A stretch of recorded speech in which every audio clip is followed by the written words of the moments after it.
የተከበራችሁ የምክር ቤት አባላት ከሁሉ አስቀድሜ የብልጽግና አባላት ሆናችሁ ላለፉት 5 ዓመታት ድርጅት ህዝብና መንግስት የሰጣችሁን ኃላፊነት በታላቅ የኃላፊነት ስሜት ስታገለግሉ ቆይታችሁ በሚቀጥለው ምክር ቤት ዘመን በምክር ቤት አባልነት የማትቀጥሉ ነገር ግን የብልጽግና አባል ስለሆናችሁ የመንግስቱ አካል ሆናችሁ በተለያየ ደረጃ ለምታገለግሉ የፓርቲያችን አባላት ላለፉት 5 ዓመታት ለነበራችሁ አገልግሎት ድርጅታችን እንዲሁም መንግስት ከፍተኛ ክብርና ምስጋና ያለው መሆኑን ልገልጽላችሁ ፈልጋለሁ። በተጨማሪም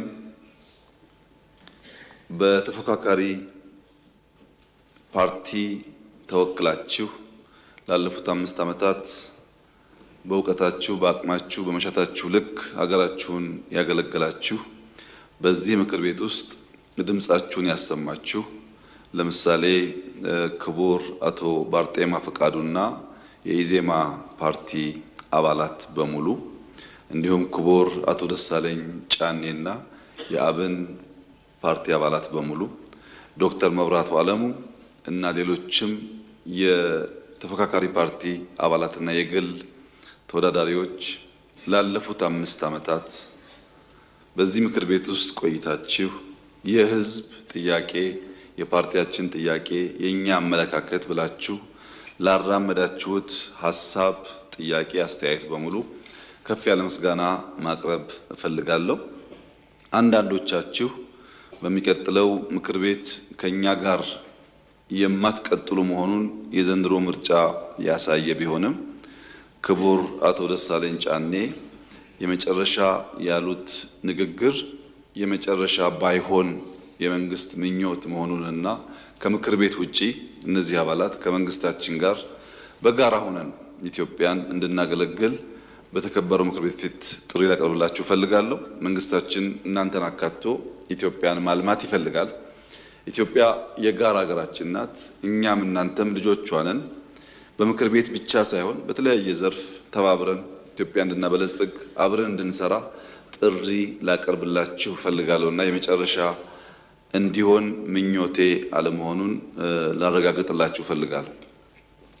ይህንን ካልኩ በኋላ የተነሱ ጥያቄዎች ምላሽ ለመስጠት ምርጫን በሚመለከት የዘንድሮ ምርጫ ለመማር ፈቃድ ላለው ለየትኛውም የፖለቲካ አካል ትልቅ ትምህርት የሰጠ ዘርፈ ብዙ መልእክቶች በውስጡ የያዘ የኢትዮጵያን ሕዝብ እንቆቅልሽ የኢትዮጵያን ሕዝብ ውስብስብ የረጅም ዘመናት ድልብ ሀብት ሶሻል ካፒታል ያለው በቀላሉ ሊታወቅ የማይችል ሕዝብ መሆኑን ያረጋገጠ ምርጫ ነው። ላይ ላዩን የምንናገረውና በውስጥ የሕዝቡ እምነት በምን ያክል ደረጃ የተለያየ መሆኑን ያየንበት ነው። ዘንድሮ ምርጫ ከስካሁኑ ምርጫ የሚለይ አንድ ሁነኛ ባህሪ ያለው እንደተባለው አትመዝገቡ ተብለዋል፣ የለም ብለው ተመዝግበዋል፣ አትደግፉ ተብለዋል፣ አትምረጡን ተብለዋል። የኢትዮጵያ ሕዝብ እነዚህን ሁሉ እገዳዎች፣ ማስፈራሪያዎች ሳይቀበል ምርጫው በነቂስ እስካሁን ታይቶ የማያውቅ የሕዝብ ቁጥር ሌሊት ወጥቶ ሌሊት እስኪያልቅ ድረስ ትርፍ ሰዓት በመሰለፍ ከ50 ሺህ በላይ የምርጫ ጣቢያዎች ላይ በነበረው ተሳትፎ የኢትዮጵያ ሕዝብ ያሳየውን ተጋድሎ ማየት የቻል የተማርንበት ሂደት ነበር። ምን ለየው የዘንድሮ ምርጫ ያላችሁ እንደሆነ ከዚህ ቀደም የሚፎካከሩ ኃይሎች በሐሳብ አልፎ አልፎም በጉልበት ይጠቃቃሉ። ዘንድሮ ግን የሚፎካከሩ ኃይሎች ሳይሆኑ ራሱ ምርጫው የጥቃት ኢላማ ነበር። ራሱ ምርጫው እንዳይከወን እንደ አንድ ታርጌት ተወስዶ ተሰርቶበታል። ለምን ያላችሁ እንደሆነ አጋጣሚ ሆኖ አለመታደል ሆኖ የኛን ባንዳዎች የሚያሰማሩ የሚልኩ ኃይሎች በሙሉ ምርጫ አይወዱም። ምርጫ ስለማይወዱ የሚወዳደሩ ሐሳቦችና ኃይሎችን ሳይሆን ራሱ ምርጫውን የጥቃት ኢላማ አድርገውት ነበር። ማሸነፍ፣ ከፈተና መሻገር፣ ችግሮችን በብልሃት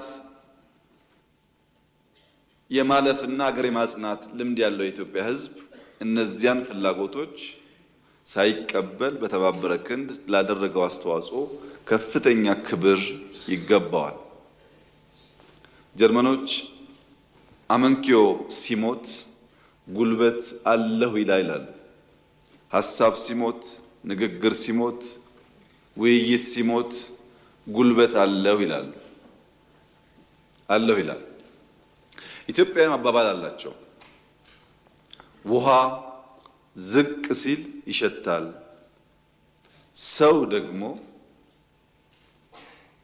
እየደከመ እየሰነፈ ሲሄድ ኩራትና ፉከራ ያበዛል ይላሉ።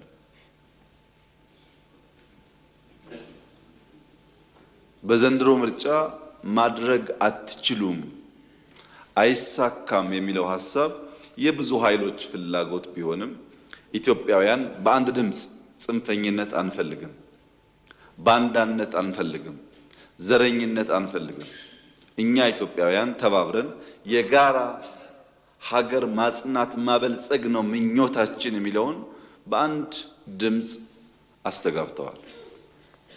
ለዚህም ነው ህዝቡን አናቀውም የምንለው። ሰሜን ብትሄዱ፣ ደቡብ ብትሄዱ፣ ምዕራብ ብትሄዱ፣ ምስራቅ ብትሄዱ አንድ ድምፅ ነበር፣ ጽንፈኝነት አያስፈልገንም የሚል፣ ባንዳነት አያሻንም የሚል። ይህንን ታላቅ ድምፅ አረጋውያን በዚህ ምርጫ እንዳያችሁት በድጋፍ ወጥተው መርጠዋል።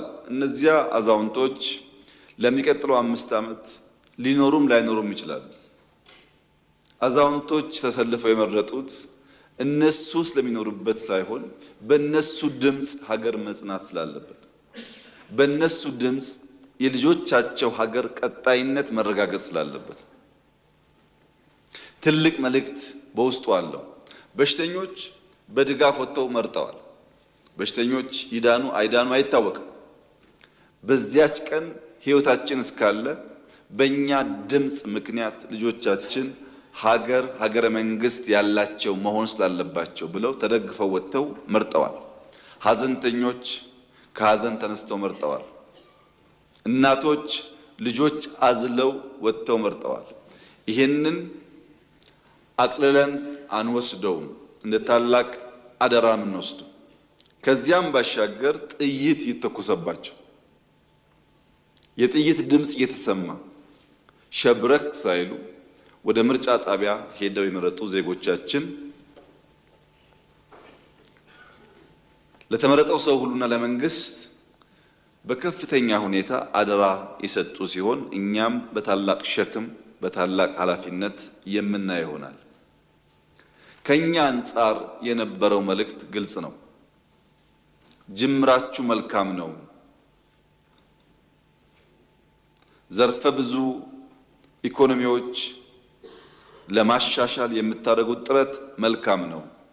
ጅምራችሁን ወደንላችኋል። ስርዓታዊ ሌብነት መጥፋቱን እንደግፋለን። አሁንም ግን በውስጣችሁ ሌቦች ስላሉ በተቻለ መጠን ሌብነትን አጥርታችሁ ሰርቪስ አሻሽላችሁ ትልሞቻችሁን በተሟላ መንገድ አሳክታችሁ የጸናች የበለጸገች ኢትዮጵያን ለልጆቻችሁ ለማስረከብ የእናንተን ድርሻ አንድ ጡብ ማስቀመጥ ትችላላችሁ በሚል ተስፋ ነው የኢትዮጵያ ሕዝብ የመረጠን። ባዶ ቼክን የሰጠን። በዚህ ቼክ ላይ መልካም ስም፣ መልካም ስራ መዝራት፣ መልካም ውጤት ማምጣት የኔና የእናንተ ኃላፊነት ይሆናል። ይህንን ቼክ በአግባብ ሳንጠቀም ካበላሸነው የኢትዮጵያ ሕዝብ ጥይት ሳይፈራ እንደመረጠው ጥይት ሳይፈራ የተቃርኖ እርምጃ መውሰድ ይችላል። በታማኝነት እና ሕዝብን በማክበር ማገልገል ምን ያክል ውጤታማና ፍሬያማ እንደሚያደርግ በዘንድሮ ምርጫ ለማየት ተሞክሯል። እንደ መንግስት እኛ በኢትዮጵያ ሕዝብ የምርጫ ታሪክ በአፍሪካ የምርጫ ታሪክ ምናልባት ዲሞክራሲ ከኛ ወዲያ የሚሉ ሀገራትም ቢሆኑ አድርገው በማያውቁት ልክ የብልጽግና ፓርቲ ከ6 ወራት በፊት ይህንን ምርጫ በሚመለከት በነበረን ውይይት ብልጽግና ከ85% ባለፈ ወንበር አይወዳደርም፣ 15%ቱን ሙሉ በሙሉ የሚፎካከሩ ፓርቲዎች በነፃነት ኢንከምበንስ መንግስት በሌለበት ተጭበረበረ ወይም ደግሞ መንግስት በኃይል ወሰደ በማይሉበት ሁኔታ ብቻቸውን ይወዳደሩ። እኛ ከነሱ ጋር በ85ቱ እንወዳደራለን። ለነሱ 100% እድል ይሰጥ፣ ለኛ ግን 85% እድል ይሰጥ ብለን እንደምታስታውሱት ተጨቃጭቀን ተነታርከን ወስነናል። የብልጽግና አባላት ያኔ የጎረበጠ ቢመስላችሁ ሐሳቡ ዛሬ ላይ ውጤቱ እንደምታዩት ለዲሞክራሲ ቀናይነት በካቢኔ ማስገባት ብቻ ሳይሆን በፓርላማ 15% አልወዳደርም የሚል ገዢ ፓርቲ በድፍን አፍሪካ መኖሩን እጠራጠራለሁ። በእኛ ሁኔታ ታይቶ አይታወቅም። ለምን? ብዙ ድምጾች እንዲገቡ ፍላጎት ነበር። ብዙ ድምጾች እንዲሳተፉ ፍላጎት ነበር። ያን የኢትዮጵያ ሕዝብ ተገንዝቦ ከወትሮ በተለየ መንገድ በርከት ያሉ ፓርቲዎች በክልልና በፌዴራል ፓርላማ ተሳታፊ መሆን ችለዋል። ምናልባት ማለፍ ሲገባቸው የቀሩ ግለሰቦች ሊኖሩ ይችላሉ። በአብዛኛው ሲታይ ግን ሰላማዊ ዴሞክራሲያዊ የህዝብ ይሁንታ በግልጽ የታየበት ምርጫ ሆኖ እኛም እንደ ፓርቲ 15% ይቅርብን ያልነው ጉዳይ ብዙ ድምጽ ለመስማት እድል የሰጠ ስለሆነ የብልጽግና ፓርቲ አባላት እንደዚህ ባለው ወጣ ያለ ውሳኔ አካል በመሆናችሁ ኩራት ሊሰማችሁ ይገባል። ይህ በየትኛውም አፍሪካ ሀገር አይታይም። ይሄ ብቻ አይደለም። በሚቀጥለው የኢንክሉሲቭ ናሽናል ዲያሎግ ውስጥ ብልጽግና አጀንዳዬ ካላቸው ጉዳዮች አንዱ በስልጣን ላይ ያለ መንግስት ማክሲመም 2 ተርም ብቻ መቆየት አለበት የሚል አጀንዳ ብልጽግና ይዞ የቀረበውንም በአፍሪካ ደረጃ ህገ መንግስት አሻሽለው እድሜ ሲያራዝሙ እንጂ ያልተገደበ እድሜ ኖሯቸው እድሜ ሲገድቡ ሰምተን አናቅም። ይህ ታላቅ እርምጃ ነው። ለሀገር የሚጣል ጡብ ነው፣ መሰረት ነው። አሁን ባለው ስሜት በተሟላ መንገድ መገንዘብ ብንቸገርም ውለን ስናድር ለልጆቻችን አስተማማኝ መሰረት የሚጥል ስለሆነ በዚህም ኩራት ሊሰማችሁ ይገባል ብዬ አስባለሁ። በአጠቃላይ ምርጫው አስተምሮን የህዝባችንን ጥልቅ አሳቢነትና ሰላም ፈላጊነት አሳይቶን ያለፈ ስለሆነ እኛ በዚያ ልክ መገለጥ እንድንችል ፈጣሪ ይርዳን ብቻ ነው ማለት የምችለው። ሰላምን በሚመለከት ለተነሱ ሐሳቦች ከሞላ ጎደል በጥያቄም በአስተያየትም የተነሳው ሐሳብ ገንቢ ነው ብዬ ነው የምወስደው። በኢትዮጵያ እንደምታውቁት ብዙ ታፍነው የኖሩ ጉዳዮች አሉ። እነዚያ ታፍነው የቆዩ ችግሮች፣ ታፍነው የቆዩ ሐሳቦች አሁን ዘመን ሲመቻቸው መንግስት በንጽጽር የተሻለ ስፔስ የጣቸው ቴክኖሎጂ ሶሻል ሚዲያን ሲያመጣላቸው በርከት ያሉ ነገሮች ይወጣሉ። እነዛም በትዕግስት ለተወሰነ ጊዜም ቢሆን ማስተናገድ በዘላቂነት የተረጋጋ ፖለቲካል አውድ ለመፍጠር የሚያግዝ ነው በሚል እምነት አንድ የኢትዮጵያ ትርክት ስብራት በርካታ ጣጣዎች አመጥቶብናል። ያ እንዳይቀጥል ሰዎች ግሪቫንሳቸውን አውጥተው መልሰው ሰክነው የተሻለ ዲሞክራሲያዊ ስርዓት ለመገንባት ያግዛል በሚል የተውነው ጉዳይ ነው። ይህን ስናደርግ ግን በጣም በርካታ ውይይቶች ስናካሄድ ቆይተናል። አንድ ጠያቂ እንዳነሱት እርሶን ለማግኘት ሰዎች ይፈልጋሉ አሉት። ባለፉት ዓመታት 225 መድረኮች ከህዝብ ጋር አካሂጃለሁ። ከህዝብ ጋር ብቻ ከሃይማኖት አባቶች፣ ከመንግስት ሰራተኞች፣ ከሐኪሞች፣ ከመምህራን፣ ከሀገር ሽማግሌዎች፣ ተወካዮች እየተባለ ከ225 በላይ ውይይት ተሳትፌያለሁ። ፓርቲያችን በየደረጃው ከ4000 በላይ መድረኮች ፈጥሯል። 4000 በወረዳ፣ በዞን፣ በከተሞች በተለያየ ደረጃ የኢንክሉሲቭ ናሽናል ዲያሎግ የሚመሩ አካላት በሪፖርታቸው እንዳቀረቡት በመቶ ሺህ የሚቆጠሩ ሰዎች በድፍን ኢትዮጵያ፣ በመካከለኛው ምስራቅ፣ በአፍሪካ፣ በአውሮፓ፣ በአሜሪካ ያሉ ኢትዮጵያውያን ጨምሮ በኢትዮጵያ ታሪክ ታይቶ የማያቅ የግራስ ሩት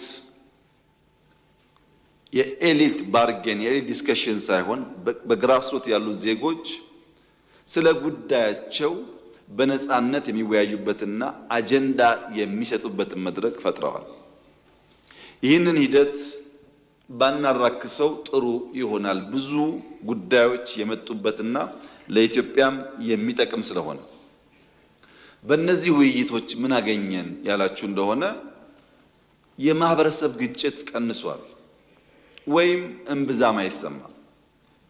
አማራና ኦሮሞ፣ ሶማሌና ኦሮሞ፣ ጌዲዮና ሲዳማ ወይም ወላይታና ሲዳማ የሚባል ህዝብና ህዝብን የመሰለ የሚያገናኝ ግጭት ኢትዮጵያ ውስጥ ቀንሷል። ሃይማኖትና ሃይማኖትን የሚያጋጭ ግጭትም ኢትዮጵያ ውስጥ ቀንሷል። ኢትዮጵያ ውስጥ ያለው ምንድነው ያላችሁ እንደሆነ አሁን ብሔርን ከብሔር ሃይማኖትን ከሃይማኖት የሚያጋጩ ኃይሎች እነዛ ብሔሮች አለጋጭ ሲሏቸው እነሱ እየመጡ እየገጯቸው ነው። አሁን ያለው አጋጭ የነበረው ገጭ መሆኑ ነው እንጂ እርስ በርስ ያለ ጉዳይ እምብዛም አይታይም ወይም በእጅጉ ቀንሷል። ይሄ ትልቅ እርምጃ ነው። ይበልጥ ስንወያይ፣ ህግ ስናበጅ፣ ጥያቄዎች በአግባብ አድምጠን ስንመልስ በዜጎች መካከል በህዝቦች መካከል የሚፈጠሩ ጉዳዮች ይበልጡኑ እየቀነሱ እየሰከኑ የመሄድ እድል እንዳላቸው ያመላክታል። ያም ሆኖ ግን ያልተፈቱ ኢንሲደንቶች እዚህም እዚያም አሉ። እንደተባለው አንዳንድ ኃይሎች በተለያየ ክልል መሽገው ሸፍተው አልፎ አልፎ ግጭት ይፈጥራሉ። ያ ለምንድን ነው የሆነው የሚል ጥያቄ ግን ካላችሁ ኢትዮጵያ ተረጋግታ ጸንታ እንዳትኖር የሚሹ ኃይሎች ገንዘባቸውን፣ ጊዜያቸውን አጥፍተው ባንዳ ያሳድዳሉ። እኛ ደግሞ ክፉ አመል አለብን። በጣሊያን ጊዜ እንደምታስታውሱት አልፎ አልፎ ባንዳዎች በውስጣችን አሉ። እነዚህ ባንዳ ፈላጊና ባንዳዎች ሲገናኙ በየቦታው ጥርት ባለ ዓላማ፣ ፍላጎት የተሰናሰለ ጉዳይ ሳይሆን ግጭት ይፈጥራሉ። አልፎ አልፎ የተቃዋሚ ፓርቲ ወይም ግለሰቦች ሲወያዩ ከሰማችሁ የኔና ያንተ ጉዳይ አሁን ይቆይ፣ በኋላ እንደርስበታለን፣ አሁን ዋናው ጉዳይ ይሄንን መንግስት መጣል ነው፣ ይሄንን መንግስት ከጣልን በኋላ እንዴት ያለ መንግስት እንዴት ያለ ስርዓት የሚለው እንወያያለን ይላሉ። ስልጣን ይዘው ሊወያዩብን ማለት ነው። ዲፍረንሱ ምንድነው? ከኛ ጋር እኛ ዝግጅታችንን ጨርሰን ምን አይነት መንግስት፣ ምን አይነት ፓርቲ፣ ምን አይነት እሳቤ ለኢትዮጵያ እንደሚበጅ ተዘጋጅተን ስንመጣ እኛን የሚቃረኑ ደግሞ ከመጡ በኋላ ሊዘጋጁብን ይፈልጋሉ። ይሄ ለየቅል ነው ጉዞ። ለዚህ ነው ባጠረ ጊዜ ውስጥ በጣም ከፍተኛ ውጤቶች ኢትዮጵያ ውስጥ ማየት የቻልነው። ለዚህ መፍትሄው አንድ ህዝባችንን በቀጣይነት ማወያየት፣ የጸጥታ ተቋማት ማጠናከር። ከፍተኛ ለውጥ ነው ያለው። ሎ ኢንፎርስመንት ኤጀንሲስ መገመት ከሚቻል በላይ በቁጥር በብቃት በቴክኖሎጂ እያደጉ መጥተዋል። ኢትዮጵያን ከማንኛውም ጥቃት ለመከላከል የሚያስችል ቁመና እየፈጠሩ ይገኛሉ። ነገር ግን የሽፍቶች ባህሪ የኮንቬንሽናል ጦርነት ባህሪ ስላልሆነ ህዝባችን ከሎ ኢንፎርስመንት ኤጀንሲስ ጋር በትብብር ሆኖ እነዚህን ኃይሎች የመቆጣጠር ስራ መስራት ይጠበቅበታል። ይህን ጉዳይ በተለያየ አፍሪካ ሀገራት ማየት ትችላላችሁ። በሃይማኖት ወይም በብሔር ስም የሚታገሉ ኃይሎች ለረጅም ዓመታት እንዴት እንደሚቆዩ ለምሳሌ ቦኮ ሃራምን ብትወስዱ ብዙ መንግስታት ናይጄሪያ ሲቀያየሩ ቦኮ ሃራም አለ። በቅርቡ እንኳን የናይጄሪያ መንግስት 13000 የሚጠጉ የቦኮ ሃራም አባላት ላይ እርምጃ ወስጃለሁ ሪፖርት አቅርቧል። በየጊዜው ሪፖርት ይቀርባል። በየጊዜው ግን እንደዚህ አይነት ኃይል ይኖራል። ባህሪው ነው። በኮንቬንሽናል ጦርነት የምናየውን ባህሪ ከሽፍቶች ጋር በምናደርገው ጦርነት ላናየው እንችላለን። ያም ሆኖ ግን ይበልጥ መዳከም፣ ይበልጥ መጥፋት፣ የህዝብና የመንግስት ትስስርና አቅም እያደገ ሲሄድ እየቀነሰ እንደሚሄድ ደግሞ ጥርጥር የለውም። የኢትዮጵያ ሰላም አንጻራዊ በሆነ መንገድ ተሻሽሏል። ብዙ ሰልፎች፣ የሃይማኖት በዓላት እንዳልኳችሁ ከ50,000 በላይ የምርጫ ጣቢያዎች እና ትላልቅ ኩነቶች ሲካሄዱ እንብዛም የሚታይ ችግር የለም። የሚያጋጥመንን አልፎ አልፎ ያለውን ግጭትና በአንዳንድ ክልሎች ያለውን ግጭት ደግሞ ቅድም አንዳንድ የምክር ቤት አባላት እንዳነሳችሁት ይበልጥ በመወያየት በመነጋገር በመመካከር በመቀራረብ ለመፍታት በእኛ በኩል ጥረት ይደረጋል። እናንተም ድጋፍ እንደምታደርጉ ተስፋ አደርጋለሁ። በጥያቄዎቻችሁ ላይ ግን እውነተኛ ምክክር፣ እውነተኛ ውይይት፣ እውነተኛ ግብዣ ላላችሁት በተደጋጋሚ እዚህ ምክር ቤት ለመጋበዝ ሞክሬያለሁ። በርካታ የኦሮሚያ ውስጥ ያሉ የታጠቁ ኃይሎች፣ አማራ ውስጥ የታጠቁ ኃይሎች ብዙዎቹ የተደራደሩ የተመለሱ ይገኛሉ። የቀሩ ወንድሞቻችንም በዚያ መንገድ እንዲመለሱ ነው የምንፈልገው። በእኛ በኩል ያለው ፍላጎት እሱ ነው። ለምን? ስለማያዋጣ ወደ ድል ስለማይወስድ ተነጋግረን በጋራ ሀገር ማነጽ መገንባት ይሻላል የሚል እምነት ነው ያለን። ይህንን ማጠናክረን እንቀጥላለን። ፕሪቶሪያን በሚመለከት ፕሪቶሪያ እንደ ድርድር ብቻ መታየት ያለበት ጉዳይ አይመስለኝም። ብዙ ውጤት ያስገኘ የሰላም ስምምነት ነው። ከሁሉ በላይ አሸናፊና ተሸናፊ እኩል ቁጭ ብለው የተወያዩበት ድርድር ነው። መንግስት ካሸነፈ በኋላ የተሸነፈውን ኃይል አስቀምጦ ተደራድሮ መፈራረም ብቻ አይደለም፣ በችግር ውስጥ የነበሩ የታጠቁ ኃይሎች ቀልቦ ብዙ ድጋፍ ሰጥቶ ለሰላም ያለውን ቁርጠኝነት ለማሳየት ሙከራ አድርጓል። በዚያ ስምምነት ምን ተገኘ ያላችሁ እንደሆነ ቢያንስ በትግራይ ጊዜያዊ መንግስት ማቋቋም ተችሏል። መንግስት ማቋቋም ቀላል ነገር አይደለም። ከ60,000 ያላነሱ የታጠቁ ኃይሎች በዲዲአር አስፈላጊው ክፍያ ተፈጽሞላቸው ከሰራዊቱ እንዲቀነሱ ሙከራ ተደርጓል።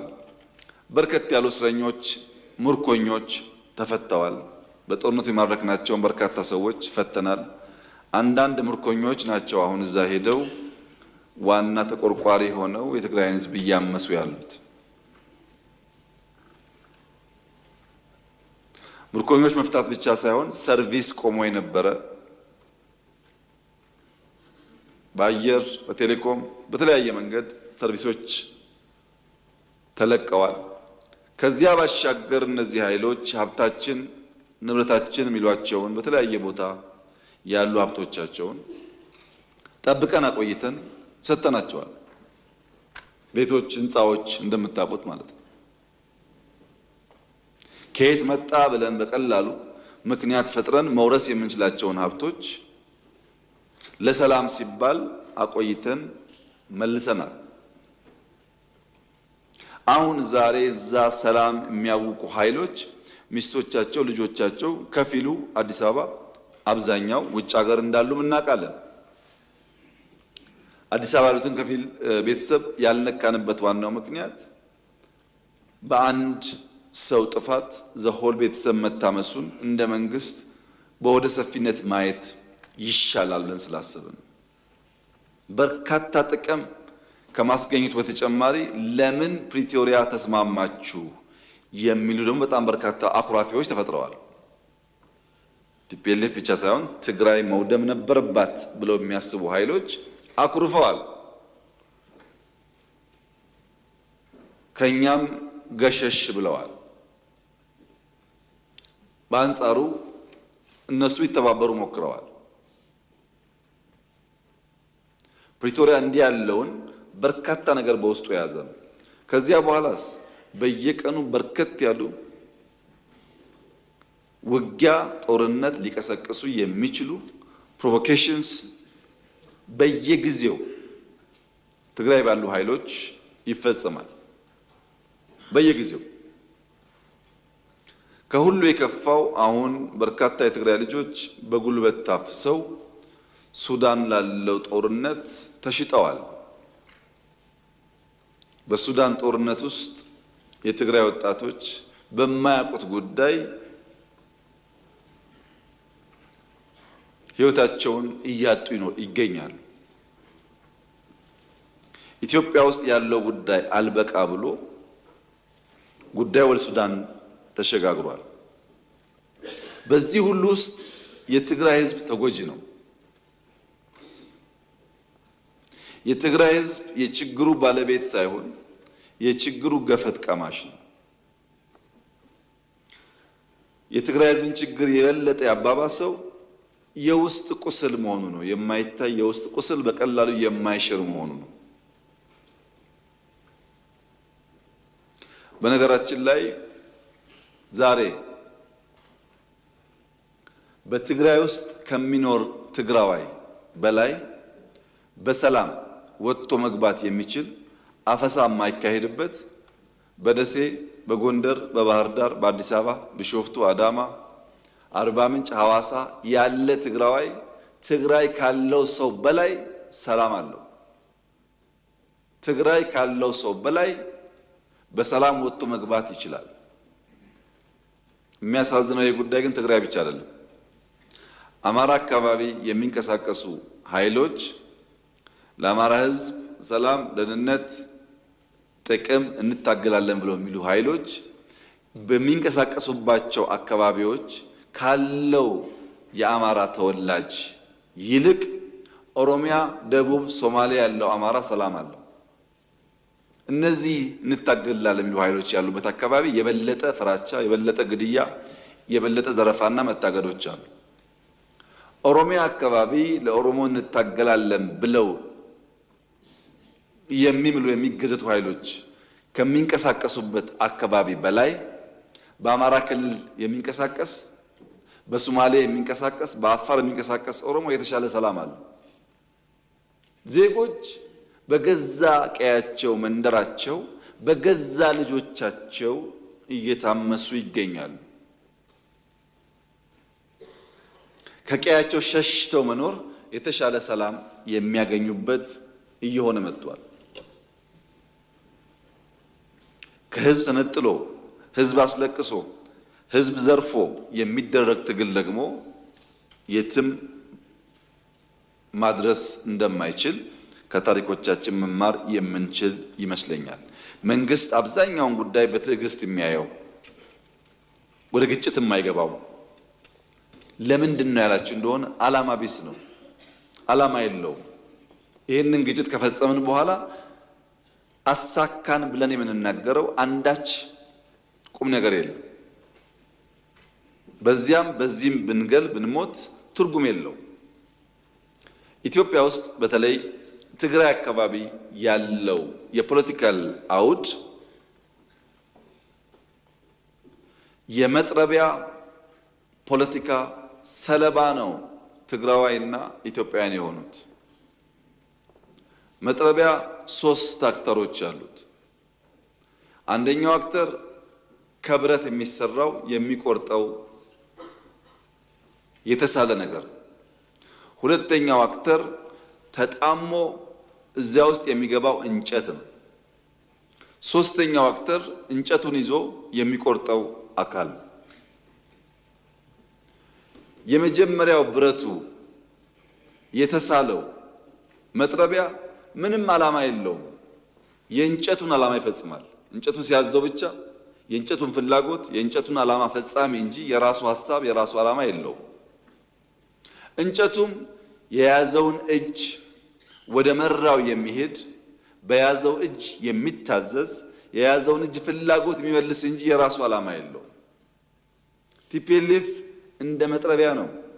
መያዛው እንጨት እንደ ሻዕቢያ ነው። ዋናው አዛዦች ባለጉዳዮች ሌሎች ናቸው።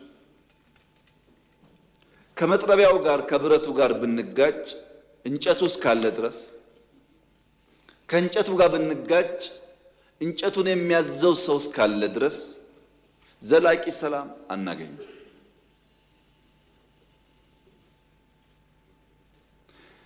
ይልቁንስ ለመጥረቢያውና ለእንጨቱ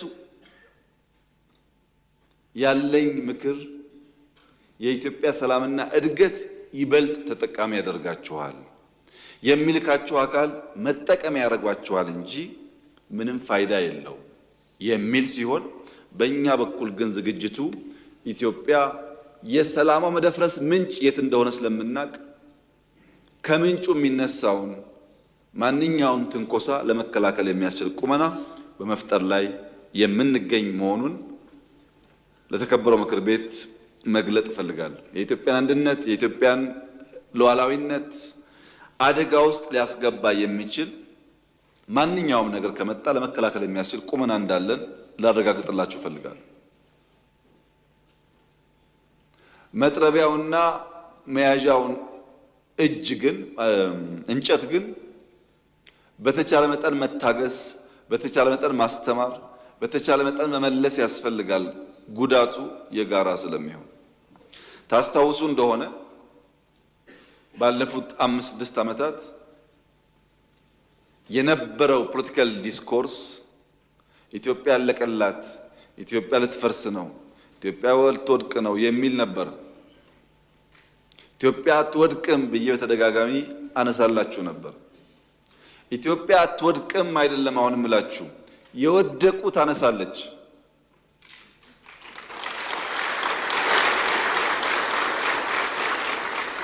የወደቁ ታነሳለች፣ የተኙ ታነቃለች።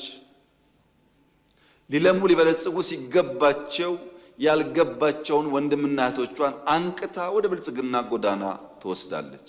ይህ የኢትዮጵያ ጉዞ ይሆናል። በነገራችን ላይ ዶክተር ደሳለኝ ጫኔ ዛሬ ጥያቄ ንግግር ሲያደርጉ በጣም ደስ ያለኝ ነገር ምን ያክል መደመርን እንደበሉት ነው።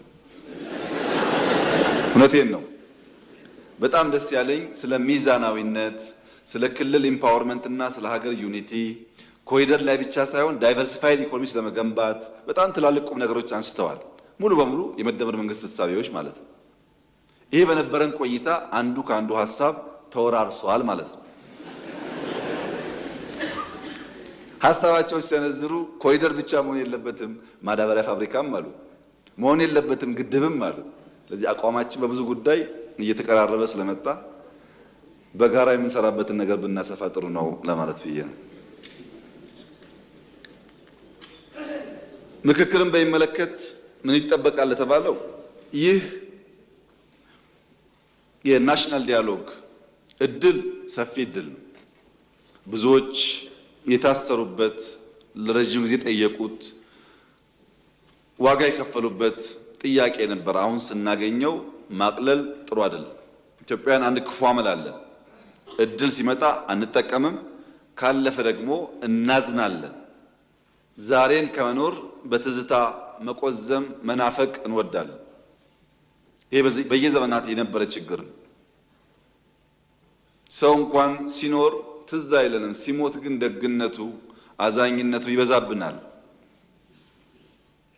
ይሄ ባህሪ ጥሩ አይደለም። ይሄ ውይይት ለኛ ብቻ ሳይሆን ለአፍሪካውያን ጠቃሚ ነው። ምክንያቱም ከታች ጀምሮ የተደረገው ውይይት ስለሆነ እንደተባለው የፈጠነ አይደለም። እንደምታስታውሱት የሰጠናቸውን ጊዜ መጨረስ አቅቷቸው ይሄ የተከበረው ምክር ቤት ጊዜ አራዝሞላቸው ነው እየተካሄደ ያለው እንጂ ፈጥነን የፈጸምነው ጉዳይ አይደለም። ለውጥ ከመጣ 8 ዓመት ነው። 8 ዓመት ሙሉ እኮ ያሸነው ይቆይ አንቀድም ህገ መንግስት ያልነው የንጉሱን ህገ መንግስት የደርግ መንግስት መቅደዱ የደርግን መንግስት ህገ መንግስት የኢህአዴግ መንግስት መቅደዱ ለኢትዮጵያ አልጠቀመም። በዛ መንገድ ከምንሄድ ህዝብ አወያይተን አንቀድም፣ ጠቃሚውን ይዘን የጎደለ ጨምረን የሚሻሻል ካለ እናሻሽላለን ያለው ይሄ ትልቅ ምርታ ይመስለኛል። በነገራችን ላይ አውትፑቱን በሚመለከት አንዳንዱ ፌደራል ስርዓት ይፈርሳል፣ አንዳንዱ ብዙ መላምቶች አሉ። እኔ ከወዲሁ ምን አይነት ውጤት እንደሚያመጣ መናገር ባልችልም የምጠብቀው ግን በህገ መንግስት ውስጥ ለኢትዮጵያ ጠቃሚ ሐሳቦች ካሉ እንዳሉ ይቀጥላሉ ብዬ አስባለሁ። ቢሻሻሉ ማንንም የማይጎዱ የማያስኮርፉ አንድ አንቀጽ አሻሽለን ማንንም የማንጎዳ ነገር ግን የኛን ህብረት የኛን አንድነት የሚያጠናክር ከሆነ ቢሻሻሉ ይሻላል ብዬ አስባለሁ። ያለውን የሚያፈርስ አንቀጽ ይፈጠራል ብዬ ግን አልገምትም። ያለውን የሚያሻሽል የሚያጠናክር ይፈጠር ይሆናል እንጂ ያለውን የሚያጎል ነገር ይፈጠራል ብዬ አላስብም። እዚህ ጋር አንድ በአንክሮ እንድትረዱኝ የምፈልገው ጉዳይ በተለይ የተፎካካሪ ፓርቲ አባላት በሌላም ሀገር ያላችሁ ፖለቲከኞች እኛ እንወያይ፣ እንመካከር፣ እንፍታ እያል ያለነው ችግር እኛ የፈጠርነው ችግር አይደለም። ለምሳሌ አማራና ትግራይ አካባቢ የወልቃይት ጉዳይ ይነሳል። እኛ አልፈጠርነውም እኮ እኛ ላይ ወደቀብን እንጂ እኛ አልፈጠርነውም ይሄን ችግር። እንፍታው ነው ያልነው እንጂ እኛ የፈጠርነው ችግር ነው ማለት አይደለም። ልማት በሚመለከት መገጭ ወይም አርጆ ወይም ሶማሌ ክልል ወይም አፋር የተጀመረው ግድብ እኛ ላይ ወደቀብንና እንፍታዋልን እንጂ እኛ እኮ አልጀመርነውም። የተጀመሩ የምትሏቸው ጉዳዮች እኮ እኛ አልጀመርናቸውም። ህዳሴ ከነጥፋቱ እኛ ላይ ወደቀብን እንጂ እኛ አልጀመርነውም። የምንወያየው የብልጽግና ፓርቲ ወይም የመደመር መንግስት የፈጠራቸውን ችግሮች ለመፍታት አይደለም። ለዘመናት የተከማቹትን አብረን ተወያይተን መልክ እናበጅ፣ አዲስ ሶሻል ኮንትራክት እንፈርም ለማለት ነው። እዚህ ጋር መዛባቶች አሉ ይመስለኛል። ልማትም ስንጠይቅ የተጀመረው ማን ጀመረው? ለምን ጀመረው? ፖለቲካል ኢሹም ሲሆን እንዴት ተጀመረ? እንፍታ የሚለውን ኮሚትመንት እኛ እንደፈጠርነው አይነት ተደርጎ ባይወሰድ ጥሩ ነው። ያም ሆኖ ግን አሁን ያለው ትውልድ መክሮ ዘክሮ ተነጋግሮ መፍታት አለበት የሚለውን እኛም እናምናለን። ለዚያም ነው ውይይቱን በዚህ መልክ እየደገፍን ያለ ነው። እንዴት ይሆናል ብለው ያስባሉ ላሉት ምንም ነገር አይሆንም። በደንብ እንወያያለን። ጠቃሚ ሐሳቦች ይመጣሉ። እነሱም ኮሚሽኑ አቀናብሮ ለኛ ያቀርብልናል። እኛ ትምህርት እንወስድበታለን፣ እንወያይበታለን። ሊሻሻል የሚገቡ ጉዳዮች እናሻሽላለን። ተሰብስበን አጨብጭበን እናጸድቃለን። ምንም አይፈጠርም። ምንም የሚፈጠር ነገር የለም። ምክንያቱም አስበን አቅደን በእውቀት በዝግጅት ነው የምንሰራው። ምርጫ እኮ መክረውናል፣ አታርጉ አይሆንም ብለውናል። አይ ግድ የላችሁ ምርጫም ይደረጋል፣ መንግስትም ይቋቋማል፣ ጠቅላይ ሚኒስትሩ ንግግር ያደርጋል። የሚቀር ነገር አይደለም ማለት ነው። በዚሁ አጋጣሚ ለምክር ቤቱ ጠቃሚ ባይሆንም እንደው ለመላው የኢትዮጵያ ሕዝብ ለመግለጽ ባለፈው 5 ዓመት ምርጫ አሸንፈን ታስታውሱ ከሆነ አጠቃላይ ዓለም ላይ ባለው ፖለቲካል አውድ የበዓለ ሲመት ብለን እንግዶች ጋብዘን አክብረን ነበር።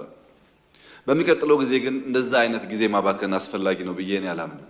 ብዙ ጥያቄዎች ስላሉ እግረ መንገድ መልስ እንዲሆን ብዬ ነው። ህዝቡ ባለፈው በምርጫ ስራ ስሩልን ብሎ መርጧል። ፓርላማ ጠዋት የሚመርጠውን ከመረጠ በኋላ ወዲያ ወደ ስራ መግባት እንጂ እንግዳ ስንቀበል እንግዳ ስንሸኝ ጊዜ ማባከን አስፈላጊ አይደለም። ይሄ ባህል በሌሎች ሀገራትም ቢቀር ጥሩ ነው። መዘጋጀት የሚገባው ለምርጫው ነው። ካሸነፍን በኋላ ዘለው ወደ ስራ እንጂ ለድግሱ የሚጠፋው ጊዜ ቢቀር ነው የሚሻለውና ጥያቄ ያላችሁ ሰዎች እግረ መንገድ መልስ እንዲሆናችሁ ብዬ ነው። የሚጋበዝም የለም የሚደገስም የለም፣ ስራ ይቀጥላል ማለት ነው።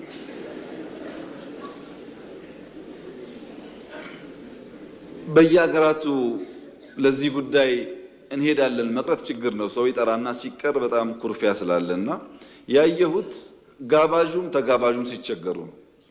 ማንም ሰው ደስ ብሎት አይሄድም፣ የሚቀበለውም ይሰቃያልና እኛ ሰው ከምናሰቃይ እኛም ከምንሰቃይ ቡናችን አፍልተን ፈንድሻችንን ቆልተን እንደተለመደው ብናሳልፍ ይሻላል። ሃይማኖት በሚመለከት ለተነሳው ጥያቄ ኢትዮጵያ የሃይማኖቶች ሀገር ናት። ሃይማኖት በጣም አስፈላጊ ጉዳይ ነው።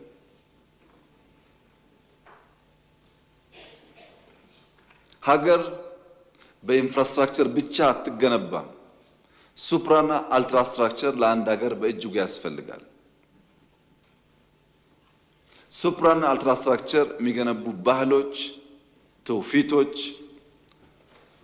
እሴቶች የሚገነቡ ተቋማት ለኢትዮጵያ ያስፈልጋሉ። አጋጣሚ ሆኖ ኢትዮጵያ ውስጥ እንደመታደል ነው አብዛኛው ሕዝብ የሚከተላቸው ሃይማኖቶች 90% የተቀራረቡ ናቸው። ለሁሉም አደምና ሐዋ እናትና አባት ናቸው። ለሁሉም አብርሃም ኢብራሂም አባት ነው።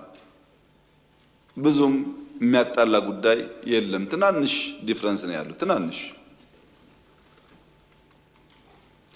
ክርስቲያኖች እስልምናን ቁጭ ብለው ቢያጠኑ አብዛኛው ነገር የሚያስማማ ነው።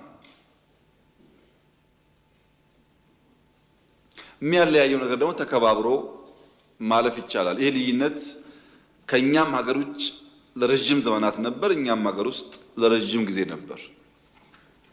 ኢትዮጵያ ውስጥ ሃይማኖቶች ከፍተኛ የሰላም የትብብር ዘመናት በስፋት ነበራቸው። አልፎ አልፎም የግጭት ታሪክ አላቸው። የሚካድ አይደለም። ከግጭት ተምረው ታርቀው አብረው የቀጠሉባቸው ዘመኖች ደግሞ ሰፊ ናቸው። በዓለም ላይ አጠቃላይ ያለው ግጭት 4 መንስኤ አለው። አብዛኛው ግጭት አንደኛው መንስኤ ብሔር፣ ሃይማኖት፣ ርዕዮተ ዓለም ነው። በብሔር ምክንያት፣ በሃይማኖት ምክንያት፣ በርዕዮተ ዓለም ምክንያት ግጭት ይፈጠራል። አንደኛው ነው። ሁለተኛው የኢኮኖሚ በላይነት ነው። ኢኮኖሚ ለመቆጣጠር የሚደረግ ትግል ነው። ሶስተኛው የበላይነት ለማስፈን ነው። ሱፒሪየር ለመሆን አንደኛ ዜጋ ለመሆን የሚደረግ ጥረት ነው። አራተኛው ግዛት ማስፋፋት ነው። እነዚህ ግጭቶች ግን አብዛኛው የሚደበቁት ሃይማኖትና ብሔር ውስጥ ነው። ግዛት ላስፋፋ ነው የሚል የለም። የኢኮኖሚ በላይነት ሊቆጣጠር ነው የሚል የለም። ይህን ፍላጎት ደብቆ በሃይማኖትና በብሔር ጥላ ስር ግጭት ይፈጠራል። ሃይማኖት ለግጭት የሚጠቀሙ ኃይሎች አሉ። ሃይማኖቶቹ ግን እስላምም ክርስቲያኖቹም አጠቃላይ ክርስቲያኖች ሁሉም የሰላም እምነቶች እንጂ የግጭት እምነቶች አይደሉም። ለዚህ ማረጋገጫው ኢትዮጵያ ናት። ለረጅም ዓመታት ሙስሊሞች በብዛት የሚኖሩባቸው አካባቢዎች ጥቂት ክርስቲያኖች ካሉ ሙስሊሞች አዋጥተው አግዘው ቤተክርስቲያን ይሰራሉ። በእኛ ሀገር የምናውቀው እሱን ነው። ብዙ ክርስቲያን ያለበት ጥቂት እስላሞች ያሉበት ክርስቲያኖች አግዘው ደግፈው መስጂድ ይሰራሉ። አብዛኛው ታሪካችን ይሄ ነው። በቅርቡ ጥናት እንተን ነበር። ከግማሽ በላይ ከ50% በላይ የሙስሊም ፖፑሌሽን ያለባቸው ወረዳዎች ማጆሪቲው ሙስሊም የሆነበት ወረዳዎች 1263 ቸርቾች አሉ። 1263 ቤተክርስቲያኖች አሉ። አብዛኛው እስላም የሆነበት አካባቢ ከ1000 ውስጥ ስንት ቦታ ነው ግጭት የምንሰማው ነው? የሃይማኖት ግጭት ካለ አብዛኛው ሙስሊም ያለበት አካባቢ ሁሉም ቦታ ግጭት ይጠበቅ ነበር። ግን የእስልምና ባህሪ ግጭት አይደለም፣ የክርስትና ባህሪ ግጭት አይደለም። ክርስቲያኖች በዙባቸው አካባቢዎችም እንደዚሁ መስጂዶች አሉ። የምንሰማው ችግር ግን ጥቂት ቦታ ነው። በዚህ ሁሉ ስፋት ችግር አንሰማም። አስተውላችሁ ከሆነ ነውጠኞች ክብሪት፣ ጭድ ይዘው ይለኩሳሉ። ጀሌዎቻቸው እዚሁ አዲስ አበባ ተቀምጠው ቤንዚን እያርከፈከፉ እሳቱን ያራግቡታል። ለኳሽና አራጋቢ ማዶ ለማዶ ተቀምጠው ችግሩን የእምነት የብሔር መልክ ለመስጠት ሙከራ ያደርጋሉ። ለምሳሌ የሰሞኑ የአርሲን ግጭት እንውሰድ። የአርሲ ግጭትና የአንዳንድ ሰዎች የኮሙኒኬሽን ዘዬ አሳፋሪ ነው። አሜሪካ ሰለጠነች፣ ህዝቧ ስልጡን ነው ተብለው ከሚዘረዘሩ በርካታ ምክንያቶች ውስጥ አንድ የሚገዛኝ ነገር አለ። የአሜሪካ ወታደር የአሜሪካ መከላከያ ኃይል ሰሞኑ በነበረው ግጭት ውስጥ መካከለኛው ምስራቅ ውስጥ ይሳተፍ ነበር። በአሜሪካ ሁለት ትላልቅ ጎራዎች አሉ፣ የፖለቲካ ጎራዎች። ሁለቱም ጎራዎች ወይም ሁለቱም ጎራ የሚደግፉ ሚዲያዎች ብትሰሙ ጀግናው የሀገር መከላከያችን ለአሜሪካ ትልቅነትና ህልውና ዋጋ የሚከፍለው መከላከያችን ግን የማይረባው መንግስታችን ነው የሚሉት። መከላከያን አወድሰው መከላከያን አክብረው የመከላከያን ዋጋ መክፈል ቦታ ሰጥተው መንግስቱን ፖሊሲ አውጪውን ይወቅሳሉ። ይህ ትልቅ ስልጣኔ ነው። እኛ ሀገር ግን እየሞተ ያኖረንን ኃይል እንደ ገዳይ እንወቅሳለን። ይሄ ያለመሰልጠናችን ማሳያ ነው። ተቋም ማፍረስ፣ ዋጋ እየከፈሉ ሀገር የሚያጸኑ ሰዎች አለማክበር ያለውን ጣጣ ካለመገንዘብ የሚመጣ ችግር ነው። አርሲ ውስጥ የነበረው ችግር ምርጫውን ለማደናቀፍ ከፍተኛ ዝግጅት ተደርጎ ነበር። እዚህ አዲስ አበባ የሃይማኖት ተቋማት ውስጥ ሳይቀር ቦምቦችና ክላሾች ስንይዝ ነበር። በየቦታው አዲስ አበባ ቦምብ ይጣላል፣ ባህር ዳር ቦምብ ይጣላል፣ ጎንደር ቦምብ ይጣላል ተብሎ ሰፊ እንቅስቃሴ ነበር። ታስታውሱ ከሆነ ጎንደር ተማሪዎች ላይ ቴሌቪዥን እያዩ ቦምብ ፈንድቶ ሰው ገሏል። ተማሪዎች ፖለቲከኛ አይደሉም። ምናልባት የዚህ መንግስት ተቃዋሚ ሊሆኑ ይችላሉ። በሐሳባቸው ማንነታቸው ሳይለይ ዝም ብሎ ቦምብ ጥሎ ሰው መግደል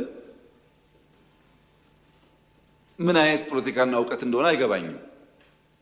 ልክ እንደዚሁ የምርጫ ጣቢያዎች ላይ ከፍተኛ ጥንቃቄ ስለነበረ ያቃታቸው ኃይሎች ህዝቡን ሊያጠቁ ወደ አንድ መንደር ሄዱ። አርሲ ውስጥ እዚያ መንደር ህዝብ የሚከላከል ኃይልና ህዝብ የሚያጠቃ ኃይል ተጋጠመ። በጥቅሉ አርሲ በነበረው ግጭት ህይወታቸው ያለፈ 11 ሰዎች ናቸው። ከ11ዱ ሰዎች 8ቱ ሚሊሻና ፖሊስ ህዝባቸው እንዳይገደል ተፋልመው ህይወታቸውን ገብረው የብዙ ንጹሃን ዜጎችን ህይወት የታደጉ ናቸው። እነዚህ ፖሊስና ሚሊሻዎች ክብር አይገባቸውም? እነዚህ ፖሊሶች፣ ሚሊሻዎች ቤተሰብ የላቸውም? ልጆች የላቸውም? ለኛ ሞተው ሲያበቁ እነሱ እንደማወደስና እንደማመስገን የነሱ መስዋዕትነት ማራከስ በብዙ ፖለቲከኞች ይታይ ነበር። አሳፋሪ ነው፣ አሳፋሪ ነው። በእርግጥ 3 ንጹሃን ዜጎች በዚያ ግጭት ውስጥ ሞተዋል። በነበረው ግጭት ውስጥ ለምሳሌ የሃይማኖት መልክ መስጠት ታስቦ ነበር፣ ግን እዚህ ውስጥ ሙስሊሞች ሞተዋል። ባይዘው ሙስሊሞች የሞቱት በንጹሃን ዜጎች ብቻ አይደለም። ህዝብ ለመታደግ እየተፋለሙ የሞቱ ሚሊሻና ፖሊሶች ሙስሊሞች አሉበት። ምኑ ነው ሃይማኖት ግጭት?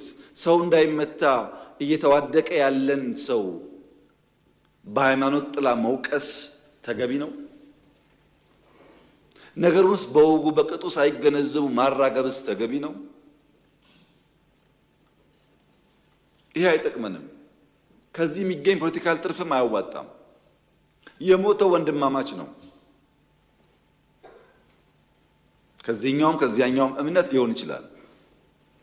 ግን ውጊያው የእምነት ሳይሆን ሽፍቶች ሰው ገለው ሰው አፈናቅለው የነበረውን ሰላማዊ ድባብ ለማጠልሸት ስራ ተሰጥቷቸው እዛ ብቻ እንኳን በርካታ ቦታ ሌላውን አክሽፈነው ነው ያደረጉት ሙከራ ውጤት ነው። በዚያ ቦታ ላይ ህዝባቸውን ለመታደግ መስዋዕትነት ለከፈሉ የፖሊስና ሚሊሻ አባላት የተከበረው ምክር ቤት ክብር እንዲሰጥልኝ በትህትና ጠይቃለሁ።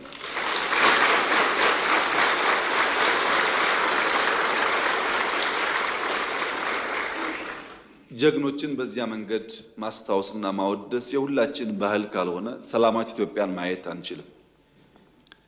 በዚህ ጉዳይ የተሳተፉ 22 ተጠርጣሪዎች በህግ ቁጥጥር ስር ይገኛሉ። በርካታ የአባባሱ ሰዎችም እንዲሁ ተይዘዋል። የተፈናቀሉ ከ90% በላይ ተመልሰዋል። የቀሩትን በቅርቡ ይመለሳሉ። በነበረው ግጭት ሸሽተው የወጡ ሰዎች ነበሩ። እነሱ ወደ ቦታቸው ይመለሳሉ። በዚሁ አጋጣሚ ማስጠንቀቅም አደራማት የምፈልገው አዲስ አበባ ተቀምጣችሁ ጫት እየቃማችሁ በሌላችሁበት ቦታ በሶሻል ሚዲያ የምታራግቡ ሰዎች ጥንቃቄ አድርጉ። እዚህ ሆኖ ባላጣራ ጉዳይ የሚያራግብ ሰውንና እዛ የሚጋጨውን ሰው ለይተን አናይም። የምታውቀውን ያየኸውን የመንግስትም ጥፋት ከሆነ ግለጥ፣ ችግር የለውም። የማታውቀውን ያልነበርክበትን ቦታ እስላም ነው፣ ክርስቲያን ነው፣ አማራ ነው፣ ኦሮሞ ነው እያልክ የግሩፕ ጨዋታ መጫወት ግን አስፈላጊ አይደለም። በጥቅሉ ስለሚጎዳን ጥንቃቄ ብታረጉ ጥሩ ነው። አጋጣሚ ሆኖ ስለተመረጠን ማለት ነው። ሌላው ከትምህርት ጋር ተያይዞ የተነሳው ጥያቄ ኮንሰርኑ ለትምህርት ጥራት ስራ ይሰራ የሚለው ጉዳይ በጣም ጠቃሚ ሀሳብ ነው። ነገር ግን ከስራ አንጻር አይ ቲንክ በጣም የተሳካልን የስራ መስክ አንዱ ካለ ትምህርት ሚኒስቴር ነው።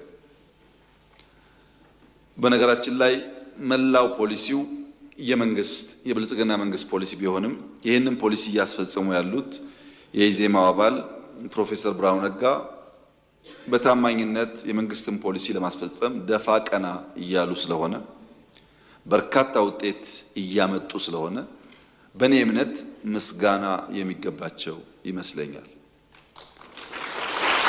ለምሳሌ ከ30 ቢሊዮን በላይ ህዝብ እንዲያዋጣ አድርገው በሁሉም ክልሎች ሞዴል ሃይስኩል፣ ቦርዲንግ ሃይስኩል እየሰሩ ነው። ይሄ ትምህርት ሚኒስቴር ስራ አይደለም፣ የክልሎች ስራ ነው። በግጭት የተበለሻሹ የተሰባበሩ የተቃጠሉ ቤቶች በጣም በርካታዎችን እየጠገኑ ነው። ለእንደዚህ ያለው መልካም ስራ መጽሐፍ ከብዙ ኃይሎች እየለመኑ እርዳታ እየፈለጉ አሳትመው በቴክኖሎጂ የትምህርት ጥራት ለማረጋገጥ የሚያደርጉትን ጥረት አይ ቲንክ ማመስገን የሚሻል ይመስለኛል። የሚጎል ነገር ደግሞ ካለ ማሙላት ማገዝ የሚሻል ይመስለኛል። በእኛ በኩል ግን በትምህርት ዘርፍ ያለን አቋምና የምንሰራው ስራ ከየትኛውም ዘርፍ ስራ በላይ እንኮራበታለን። አንደኛ ባለፉት 7 ዓመታት 35,000 መዋለ ሕፃናት የገነባ መንግስት ነው። አንድ መንግስት አይደለም፣ 10 መንግስት ደምራችሁ አታገኙም ይሄን ቁጥር። 35,000 መዋለ ሕፃናት የገነባ ነው። እነዚህ ሕፃናት ምርጫ እንደማይመርጡን እናውቃለን። በፌስቡክ ላይክ እንደማያደርጉ እናውቃለን። በዩቲዩብ ወጥተው እንደማይናገሩ እናውቃለን። ከ20 ዓመት በኋላ ግን የኢትዮጵያ ህልውና እንደሆነ ደግሞ እናውቃለን። ከአጭር ጊዜ አንጻር ሳይሆን ከረጅም ጊዜ አንጻር ነው ኢንቨስትመንቱ። በ5 ዓመት እንዴት መዋለ ሕፃናት የገባን ሰው ውጤት ማወቅ ይቻላል? ከመደመር መጽሐፍ ሽያጭ እና ከመሰል ግብአቶች ብቻ የፈርስት ሌዲ ኦፊስ 35 ሞዴል ሃይ ስኩልስ በሁሉ ክልል ሰርቷል። እንዴት ሊራከስ ይችላል? የኢትዮጵያ ዘመናዊ መንግስት ከተመሰረተ ባለፉት 100 ዓመታት ይሄ ኦፊስ 30 ትምህርት ቤት አልሰራም። በ100 ዓመታት ውስጥ ማራከስ አይቻልም። ትልቅ ውሳኔና ትልቅ ኮሚትመንት ነው። ኤሌመንተሪ እና ሃይ ስኩል በጣም በስፋት በብዙ ሺዎች ነው እየገነባን ያለን። ሞዴል ሃይ ስኩሎች የገነባናቸው ማደሪያ ብንጨምርበት ቦርዲንግ ስኩል መሆን ይችላሉ። በጣም በቆንጆ ስታንዳርድ እየተሰሩ ነው ያሉት። እኔና እናንተ አርብ እበት ለቅልቀን ሰኞ የምንማርበት አይነት አይደለም ማወራችሁ። እንደዛ አይነት አይደለም። ከዛ በጣም እየተሻሉ ኢንፍራስትራክቸር እየተገነቡ ነው ያሉት። ቅድም ክቡር ዶክተር ደሳለኝ ሲያነሱ ስለ መምህራንና ተማሪዎች ያሉት ሀሳብ ትክክል ነው። መምህራን ሪስፖንሲቢሊቲ ያለባቸው ተማሪዎቻቸው እንዲያልፉ ቀላል ሚና አይጫወቱም። ትክክል ነው ሀሳቡ። ግን እርሱም እንደሚያውቁት ሴክተሩን የነበረውን ስብራት የነበረውን ሪፎርም ኢንቨስት አድርጎ መምህራን አዘጋጅቶ ውጤት ሃርቨስት ማድረግ ጊዜ እንደሚወስድ ደግሞ በደንብ ይገነዘባሉ ብዬ ተስፋ አደርጋለሁ። አንድ የማይገባኝ እሳቤ ያለ ኢትዮጵያ ውስጥ የድሮ ሰዎች የድሮ ፖለቲከኞች ባዮግራፊያቸውን ስታነቡ ወይም ስትሰሟቸው በጎጃም ክፍለ ሀገር በነበረው የሃይ ስኩል ፈተና እኔ ብቻ አንድን ያልፌ ዩኒቨርሲቲ ገባው፣ በወለጋ ጠቅላይ ግዛት ውስጥ በነበረው ሃይ ስኩል አንድ ሃይ ስኩል ነበር፣ ሁለት ሃይ ስኩል ነበር፣ እኔ ብቻ አልፌ አዲስ አበባ ዩኒቨርሲቲ ገባው የሚሉ ሰዎች ናቸው። አሁን ቁጥር ደግሞ አነሰ የሚሉት። አሁን እኔ ብቻ የሚባልበት ዘመን አልፏል። ብዙዎች በጋራ የሚያልፉበት እድል አለ። ነገር ግን መሰረቱ ላይ ሳንሰራ ፍሬው ላይ የምናስበው ነገር አይጠቅምም። ያለፉት 7 ዓመታት 35,000 ኪንደርጋርተን የገነባው መንግስት አንድ ዩኒቨርሲቲ አልገነባም። አሁን መደመር ዩኒቨርሲቲን እየገነባ ነው ኤአይ አንድ። ለምን ታች ሳንሰራ ላይ ብንከምረው ዋጋ የለውም። ኮንዶሚኒየም ገነባን ብለን የትምህርት ስርዓት አደገ ማለት አንችልም። ክቡር አቶ ደሳለኝ ዶክተር ደሳለኝ ጊዜ ካለዎት 2-3 ዩኒቨርሲቲ ብቻ ቢያዩ፣ ባህር ዳርም ጅማም ቢያዩ ቢያንስ 1,000 2,000 3,000 ተማሪ የሚሸከም ባዶ ኮንዶሚኒየም ዩኒቨርሲቲ ውስጥ አለ። ባዶ ኮንዶሚኒየም ተገንብቶ ተማሪ የሌለበት። ለምን? ዋናው ዓላማ በኮንትራት በግንባታ ውስጥ የሚገኝ ጥቅም እንጂ የትምህርት ጥራት አልነበረም። አሁን መደመር ዩኒቨርሲቲ እኛ እየገነባ ነው። 6-7 ወር 1 ዓመት በኋላ ሙሉ በሙሉ ግንባታው ያልቃል። በእርግጠኝነት ነው የምነግራችሁ፣ በእርግጠኝነት የትኛውም የኢትዮጵያ ዩኒቨርሲቲ የዛ አይነት ጥራት ያለው ግንባታ ሊኖረው አይችልም። በእርግጠኝነት የትኛውም የአፍሪካ ዩኒቨርሲቲ በዚያ ልክ ጥራት ያለው ግንባታ ሊኖረው አይችልም። ምን ገነባው ለልጆቻችን ስለሆነ ማለት ነው። የትኛውም ዓለም የምንጓጓውን ዩኒቨርሲቲ አይነት ኢትዮጵያ ውስጥ እናያለን በጥራት። ለምን? የኤአይ ጉዳይ አስፈላጊ ስለሆነ። ታስታውሳላችሁ የዛሬ 5-6 ዓመት ኤአይ ተቋም እንፍጠር ስንል አፍሪካ ውስጥ አጀንዳ አልነበረም። የኤአይ ፖሊሲ ስንቀርጽ አጀንዳ አልነበረም።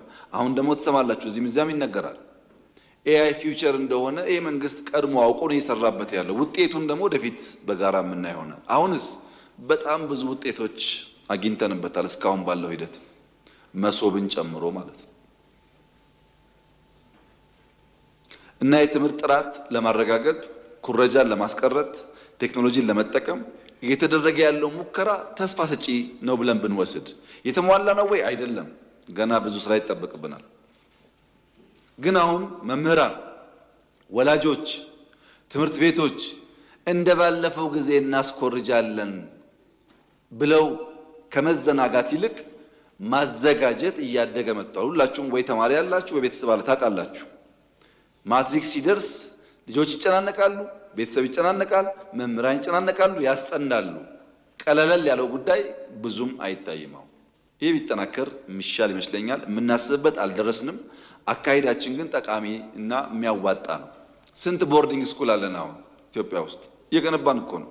ቦርዲንግ ስኩል ተማሪዎቻችን ብዙ ቋንቋ የሚናገሩ እኮ ናቸው። ስትወጡ አሁን ክረምት ስትሄዱ እዩዋቸው። እንደኛ ጊዜ አይደለም። ታች ያሉ ልጆች እሳት ናቸው። እሳት ያላቸው የግንዛቤ ደረጃ ይደንቃል። በቅርቡ አርባ ምንጭ በነበረን ጉዞ ልጄን ይዤው ሄጄ ነበር። እንደምታውቁት ገና 8 ዓመት ያልሞላው ልጅ ነው። በአባያ ሌክ ውስጥ ሂፖና ክሮኮዳይል ነበር የሚታዩ የምናያቸው። አጠገባቸው ወፎች ነበሩ። መጀመሪያ ላይ ወፎቹን አይበሏቸውም እንዴ አለኝ። መልሶ ኖ ኖ ኖ ተው በቃ አለኝ። ለካ አይበሏቸውም። ወፎቹ ከክሮኮዳይል ጥርስ ውስጥ ስጋ እንደሚያወጡ አውቃለሁ አለኝ በ8 ዓመቱ። እኔ ግን በ38 ዓመቴ ያወቁት። ልጆቹ እንደምናስበው አይደሉም፣ እሳቶች ናቸው። ብዙ ያውቃሉ። ዕውቀታቸውን ከሀገር ፍቅር ጋር፣ ዕውቀታቸውን ከትጋት ጋር፣ ዕውቀታቸውን ከኮሌክቲቭ ጥቅም ጋር ማያያዝ መቻል ይኖርብናል እንጂ የሚቀጥለው ትውልድ የሚያሰጋ አይደለም። ስጋቱ ያለው እና ፖለቲካውም ወደሚቀጥለው ትውልድ ቢገባ፣ ልማቱም ወደዛ ቢገባ ኢትዮጵያ አትራፊ እንጂ ተጎጂ አትሆንም። በዚያ መንፈስ ማየት ጠቃሚ ይሆናል። ከዚህ ጋር ተያይዞ ግን አንድ ቁልፍ ጥያቄ ተነስቷል።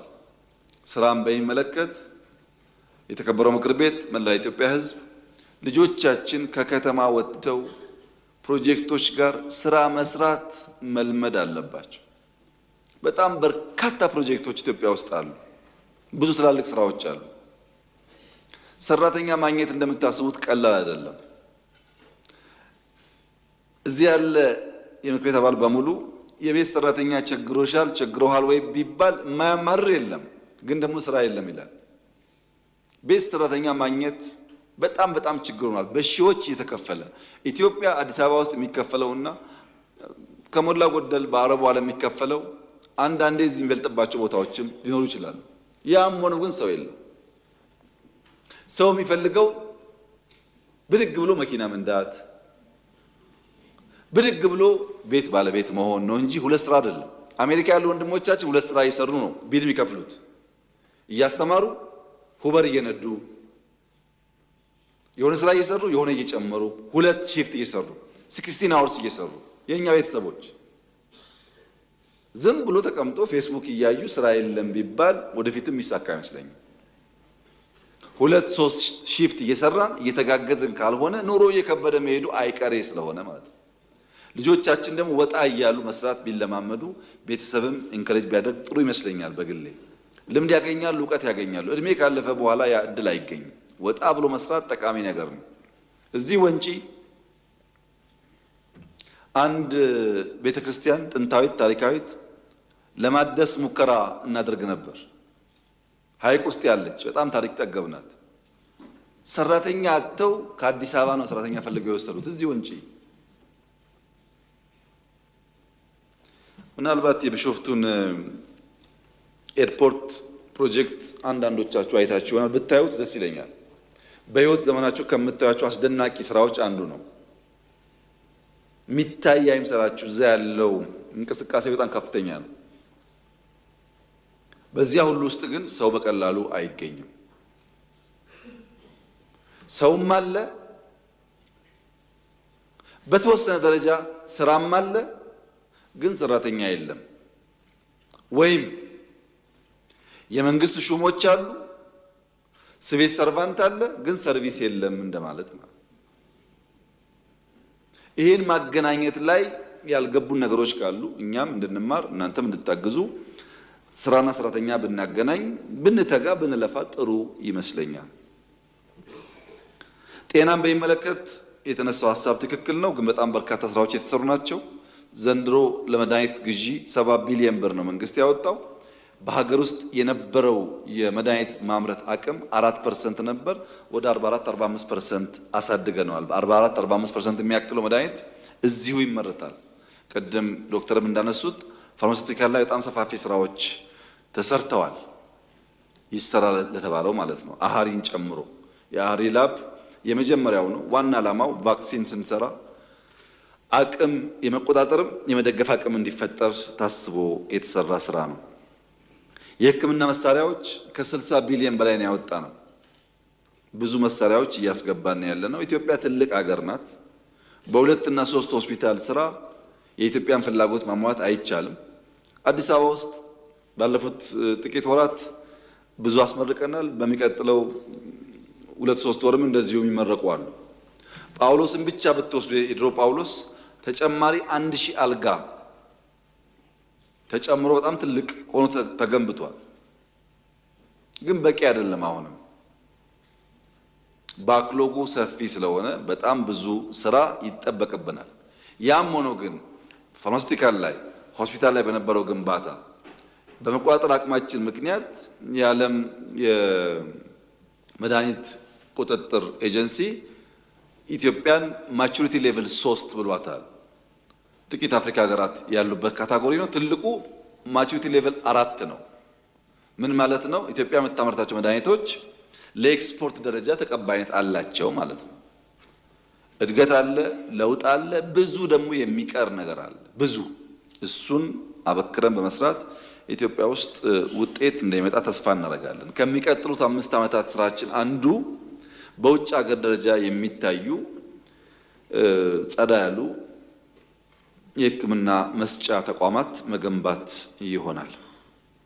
ወባን በሚመለከት ወደ 14 ሚሊዮን አጎበር አሰራጭተናል። በነፃ የምናሰራጨው 3 ሚሊዮን ቤት ገደማ ጸረ ወባ ተራጭቷል። ለመጀመሪያ ጊዜ በ58 ወረዳዎች ክትባት ሰጥተናል። አዲስ ነው። ከዚህ ቀደም ክትባት አልነበረም ለወባ። ሙከራዎች እየተደረጉ እንዳሉ ለመግለጽ ነው። ያም ሆኖ በትምህርትም በጤናም አጠቃላይ በማህበራዊ ዘርፍ ጅማሮቻችን በአጭር ጊዜ ውስጥ ውጤት የሚያሳዩ ስላልሆኑ አበክረን መስራትና ውጤታማ ማድረግ ይጠበቅብናል። ዲጂታል ላይ ጠያቂውም እንዳነሱት በጣም ጥሩ ውጤት ተገኝቶበታል። 5 ሚሊዮን ገደማ ወጣቶች ኮደርስ አሰልጥነናል። ፕሮጀክቱን ስንጀምር 5 ሚሊዮን ቀልድ ነው አትችሉም ያሉ ነበሩ። ግን በጣም ትልቅ ስኬት ነው።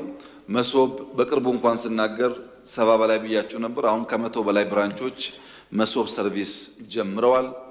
የሞባይል መኒ ሰርቪስ እንደምታውቁት በከፍተኛ ደረጃ እያደገ ይገኛል።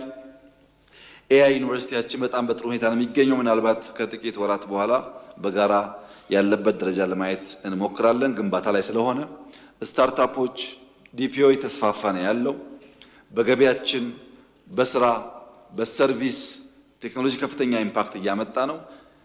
ቅድም በኮሪደር ብቻ ሳይሆን በሌላም ዘርፎች ብትሰማሩ ያሉት ወንድማችን ትክክል ናቸው። ለዚህ ነው ብዝሃ ዘርፍ ያልነው። ቴክኖሎጂ፣ ኢንዱስትሪ፣ ግብርና። በነገራችን ላይ ከተማ ከ5ቱ ፒላርስ ውስጥ የለበትም። 5ቱ ፒላር ኢንዱስትሪ፣ ማይኒንግ፣ ግብርና፣ ቴክኖሎጂ እና ቱሪዝም ናቸው። አርባናይዜሽን እና ኮሪደር፣ ኢነርጂ፣ ሎጂስቲክስ ሌላ ሌየር ናቸው እንጂ በዋና ፒላር ውስጥ የሉበትም። ያም ሆኖ ግን ከተማ ውስጥ ስለሚታዩ ጎላ ያለው ስራ እሱ ይመስለኛል። እሱ መተሳካቱ ጥሩ ነው። በሌሎች ዘርፎችም በጣም ከፍተኛ ስኬቶች አሉ። በኋላ ኢኮኖሚዎችን ሳነሳ እዳስሳለሁ።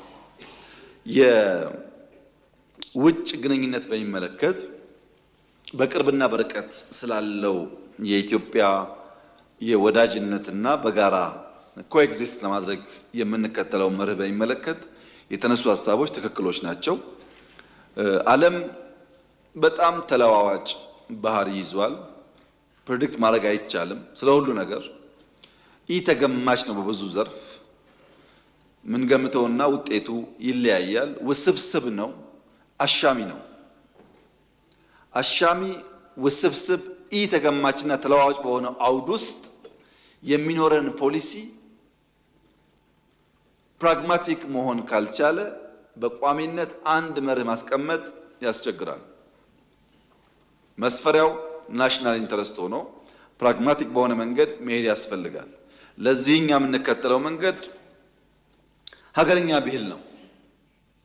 ውሃ ሲጠራ ባጭ፣ ሰው ሲታወክ ባት ይላል ሀገሬ ሰው።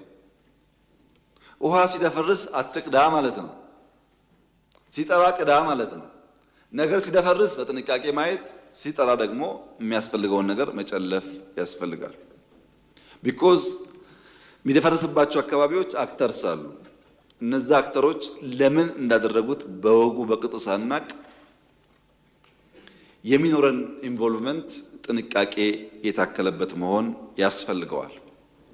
የኛ መርህ ምንድነው ያላችሁ እንደሆነ የኢትዮጵያን የውሳኔ ሉዓላዊነት ማስጠበቅ ነው። በእኛ ዲሲሽን ውስጥ በእኛ ናሽናል ኢንተረስት ውሳኔዎች ውስጥ ሌሎች ከፍላጎታችን ፈቀቅ በሚያደርገን ልክ ኢንፍሉዌንስ እንዲያደርጉ አለመፍቀድ፣ ስትራቴጂክ ኦቶኖሚያችንን መጠበቅ ነው። በዚህ ደግሞ እንታወቃለን። በቀላሉ ሸብረክ እንደማንል ይታወቃል። ለዚህ የምንከተለው መንገድ በእኛ ሳይድ 3 መ ብለን አስቀምጠናቸዋል። አንደኛው መቋቋም ነው። ሬዚሊየንት ኢንስቲትዩሽን እና ሀገር መፍጠር። ያን ለማድረግ ክፍተት ሲታይ ክፍተት መሙላት፣ በሶፍትም በሃርድም የሚያስፈልጉ ፓወሮች ክፍተት እያየን መገንባት። ሁለተኛ መጠቀም ነው። ፈተናን ወደ እድል መቀየር። ሶስተኛው መግራት ነው። በሰው አጀንዳ መገራት ሳይሆን የራስ አጀንዳ ፈጥሮ መግራት ነው። እዚህ ቦታ ላይ አላነሳውም ጊዜው ስላልሆነ። ይገርመኛል፣ አጀንዳ ፈጥረን የመግራት አቅማችን ያደገበት ደረጃ አንብሊቨብል ነው። አሁን አልገልጸውም ለጊዜው። ያም ሆኖ ግን መቋቋም፣ መጠቀም፣ መግራት መርህ አድርገናል። በነበረው ግጭት እነዚህ መርሆች አፕላይ አድርገናል። ምግብ ማምረት ክሪቲካል ነው፣ ግጭት ሲፈጠር እንቸገራለን ብለን ነበር። አሁን ባለው ግጭት ማዳበሪያ፣ ነዳጅ ስለሚጠፋ አፍሪካ ትራባለች የሚል መዝሙር ሟርት ትሰሙ ይሆናል። ብዙ የሚነገረው አይ ካነሹሪው ኢትዮጵያ አትራብም፣ ለነሱ ሚስሙት፣ እኛ እንራብም፣ ሰርተን ራሳችንን እንመግባለን። ይሄ ቋንቋ እንደማይጥም አውቃለሁ፣ ግን አንራብም። እዛው ተጋጭተው ችግራቸውን ሳይጨርሱ ትራባላችሁ፣ እዛው ኮቪድ ብለው ታልቃላችሁ ሲባል እንዳለ ይሄን ሟርት መቀበል ትክክል አይደለም። ኖ ማለት ያስፈልጋል። ጫና የለውም ወይ? ይኖረዋል። ጥቅምስ አለው። ብዙ አትርፈንበታል፣ ብዙ ተጎድተንበታል። ከሁሉ በላይ 2 ትላልቅ የዓለም ጦርነቶችን በደንብ አናላይዝ ካደረግን በኋላ እንደ ሀገር ሉዓላዊ ክብራችንንና ሀገራዊ ብቃታችንን የሚያናጉ ክፍተቶች ለይተን አቅም ገንብተንበታል። እዛ ያየነውን ጥንቃቄ ተምረንበታል፣ ክፍተት ሞልተንበታል። በዚህ ውጊያ ያገኘነው ትምህርትና የፈጠርነው አቅም በጣም በጣም ከፍተኛ ነው። በጣም ከፍተኛ ነው። ብዙ ትምህርቶች አግኝተንበታል። በዚያው ልክ ደግሞ ያስከተለው ጉዳት አለ። ሁለቱም ባላንስ አድርጎ ማየት ያስፈልጋል። ከጠላት አንጻርስ ያለው ስሌት ምንድን ነው? እኛ ስትራቴጂክ ኦቶኖሚ ለመጠበቅ 3 መ እንዳልነው ሁሉ ጠላት ደግሞ ሳያቅ እሱም 3 መን ይከተላል። በስሁት ስሌት አንደኛው መካድ ነው።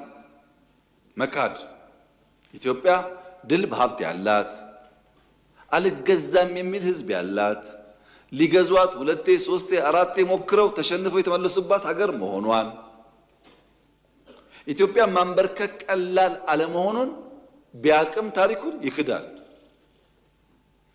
አንዱ መካድ ነው። ሁለተኛው መርሳት ነው። ይህ ሀገር ስትራቴጂክ ዴፕዝ አለው፣ ሂውማን ዲቪደንድ አለው፣ የወጣት ሀገር ነው። ከከፋ ራሱን ሊከላከል ይችላል። አቀማመጡም ተቋማዊ ልምምዱን ቀላል አይደለም የሚለውን መርሳት ደግሟል።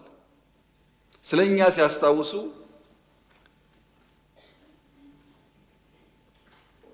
ደህንነታችንን እንጂ ስለኛ ሲያስታውሱ እምቢ ባይነታችንን ማስታወስ አይፈልጉም። አንዳንዴ ማራከስ ይፈልጋል። ሶስተኛው ምኞት ነው። ምኞት ያለፈ ስልት እስረኛ የመሆን ምኞት። ትናንትና ሻዕቢያና ወያኔ ከሱዳን ጋር ተባብረው ደርግን ጥለዋል። አሁንም እንደዛ ተባብረን እንጥላለን የሚል ምኞት።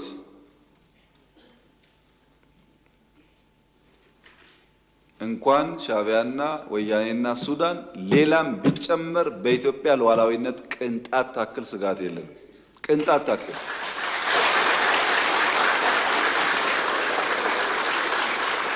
ያን ለመከላከል የሚያስችል ብቃት እየገነባን ያለነው ጊዜው ሲደርስ እንዳስፈላጊነቱ እንገልጻለን። እኛ ስጋት የለብንም።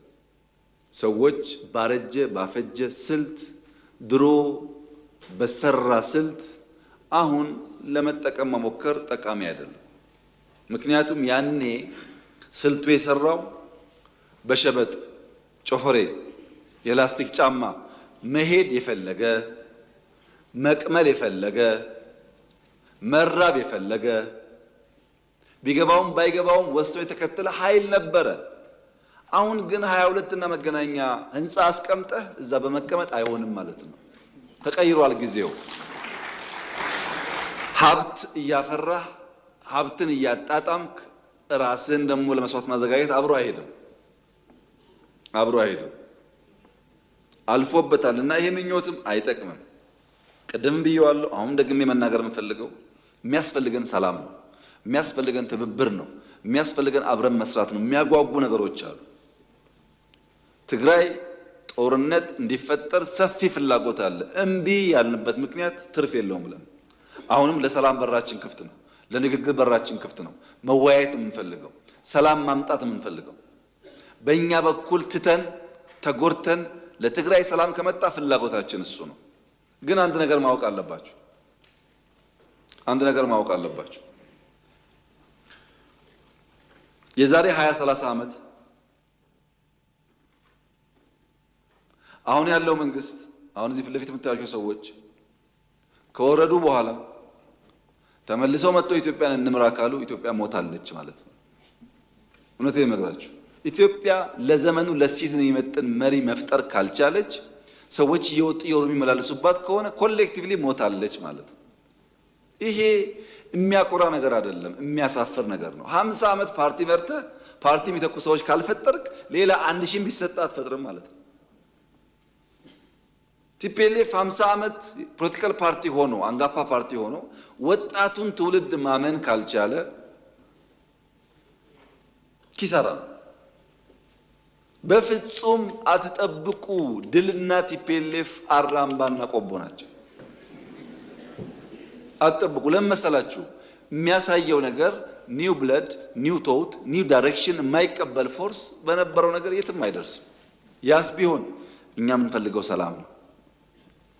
ከማንም ቢሆን መነጋገርና ሰላም ልማት ነው የምንፈልገው። ከግጭት አናተርፍም፣ አይጠቅመንም። በተለይ ትግራይ አካባቢ የኛ ትልቁ ምኞት ባህር ዳር የምናየውን፣ ጎንደር የምናየውን፣ ጅማ የምናየውን፣ አርባ ምንጭ የምናየውን የኮሪደር ዴቨሎፕመንት መቀሌ ማየት ነው ምኞታችን እሱ። ከዚህ ውጭ ያለው ጉዳይ አይጠቅመንም፣ አንፈልገውም። የኛ ባንዳዎች የክራብ ሜንታሊቲ ያላቸው፣ ክራብ ተጠላልፎ መውደቅ እንጂ ተያይዞ ማደግ አይችልም። ተጠላልፎ መውደቅ ጠቃሚ አፕሮች አይደለም። በእኛ ሀገር ብልህ ከራሱ ጠቢብ ግን ከሰው ይማራል ይባላል። ጠቢብ መሆን እንኳ ባንችል ከኛው ስህተት ተምረን የማናድግ ከሆነ አስቸጋሪ ነው የሚሆነው። ባለፈው የፈጠርነውን ስህተት መድገም የለብንም። በቃን፣ ግጭት አያስፈልገንም። የኢትዮጵያ መከላከያ ሰራዊት አሁን ያለው አቅም ትናንትና ካለው ጋር አይገናኝም። ግጭት ካለ ኪሳራው ጥፋቱ ብዙ ነው እና እባካችሁን በየትኛውም ቦታ ያላችሁ ሊቀመንበር ካልሆናችሁ ዓለም የለ ይመስላችሁ። እናንተን ሊቀመንበር የሚል ማድረግ እንሰጣችኋለን፣ ግን ሰላማችን ስጡን። ይሄን መልእክቴ ነው። ሁል ጊዜ እኔ ከሌለው፣ እኔ ካልመራው፣ እኔ ከሌለውበት ሁሉ ኪሳራ የሚል እሳቤ አደገኛ ስለሆነ እሱን ማድረቅ ያስፈልጋል። በሁሉም ወገን ነው፣ በሁሉም ወገን። ትግራይ ብቻ አይደለም፣ ኦሮሚያም ይሰራል። ይሄ እኔ ታግያለሁ፣ እኔ 40 ዓመት ቆይቻለሁ፣ 50 ዓመት ቆይቻለሁ፣ እኔ እያለሁ የሚሉ ሰዎች ኦሮሚያ ውስጥም አሉ። እውነት ነው፣ ታግለዋል፣ አይካድም። ለምሳሌ የኦነግን የትግል ታሪክ ለማራከስ የሚሞክር ኦሮሞ የለም። እኔ ልንገራችሁ፣ ታግሏል። ኦነግ ኦሮሞን አንቅቷል፣ ኦሮሞን አደራጅቷል። ምንም አይናቅም፣ ክብር ይገባዋል። ነገር ግን አሁን ያለው ዘመን አሁን ያለው የሊደርሺፕ አፕሮች ያኔ ከምናውቀው ጋር ይለያል። ለዛ ደግሞ የተዘጋጀ ኃይል ሲኖር እንዲሁ ሰብሰብ ብሎ ማክበር ጥሩ ነው የሚሆነው። መናናቅ ሲጀምር ኒው ጄኔሬሽን ብቻ ለሚናቀው ለምሳሌ በትግራይ አይታችሁ ከሆነ ታደሰ ወረደ ማለት እድሜውን በሙሉ ወይም ጻድቃን ማለት እድሜውን በሙሉ ትግራይ ታገለ ነው። በትግል ደረጃ ደብረጽዮንና ታደሰ ወይም ጻድቃን እምብዛም አይለያዩም፣ አብረው ነበሩ። አንደኛው ጥሩ ሌላው መጥፎ ሊሆን አይችልም። ግን እየወደቅ ስትሄድ ልክ እንደ ውሃ ነው። እየወረቅ ስትሄድ መሽተት ትጀምራል። ማራከስ ከጎን ይጀምራል።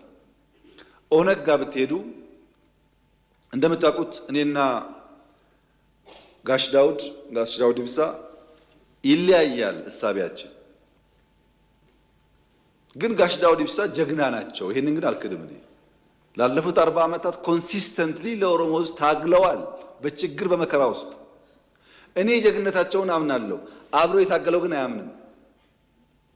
የጋሽ ዳውድ ግሩፕ ጋሽ ሌንጮን ያራክሳል፣ የጋሽ ሌንጮ ግሩፕ ጋሽ ዳውድን ያራክሳል። ሁለቱም ግን ጀግኖች ናቸው። መራከስ አያስፈልግም፣ መማር ነው የሚያስፈልገው። ከድካማቸው ተምረን የበለጠ ሆነን መገኘት እንጂ አንዱን ማራከስ ዋጋ የለውም።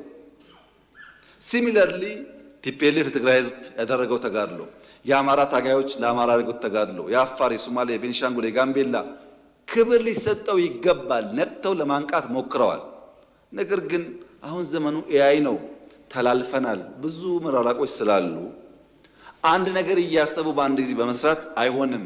ኦፕሬቲንግ ሲስተሙ በጣም ፈጣን ነው። ይህን አምኖ መቀበል የሚያስፈልግ ይመስለኛል። በእርግጠኝነት የምነግራችሁ ግን አምኖ መቀበል ካልቻሉ መቼም ማሸነፍ አይችሉም። መቼም ቲፒኤልኤፍ ምን ጥንካሬ ያለው በደንብ ትምህርት ተወስዶበታል፣ ጠቃሚ ስለሆነ። ኦነግ ምን ጥንካሬ ያለው ትምህርት ተወስዶበታል። ምን ስንፍናና ድካም አላቸው፣ ትምህርት ተወስዶበታል። እነሱም በተረጋጋ መንፈስ ያንን መማር ያስፈልጋቸዋል። ተከብረው ጥሩ ወላጅ ጥሩ ሽማግሌ የሆኑ መኖር ስለሚቻል ማለት ነው። አሁን በስተርጅና ብዙ አስፈላጊ አይደለም። የኢትዮጵያ ፖለቲካ ከእንግዲህ በኋላ አዛውንቶችን ለምክር እንጂ ለፖሊሲ መንጨት አትፈልግም። እውነቴን ነው። ምክር ብቻ ነው። ምክንያቱም ዓለም ተገለባብጣለችና አሁን ያለችውን ዓለም እናንተ ለመገንዘብ በጣም ከባድ ስለሆነ አልፎ አልፎ ምክር ሲያስፈልግ ከሁሉም ሽማግሌዎች መስማት ጥሩ ነው። ማክበር ጥሩ ነው። ሲታመሙ ማሳከም ጥሩ ነው።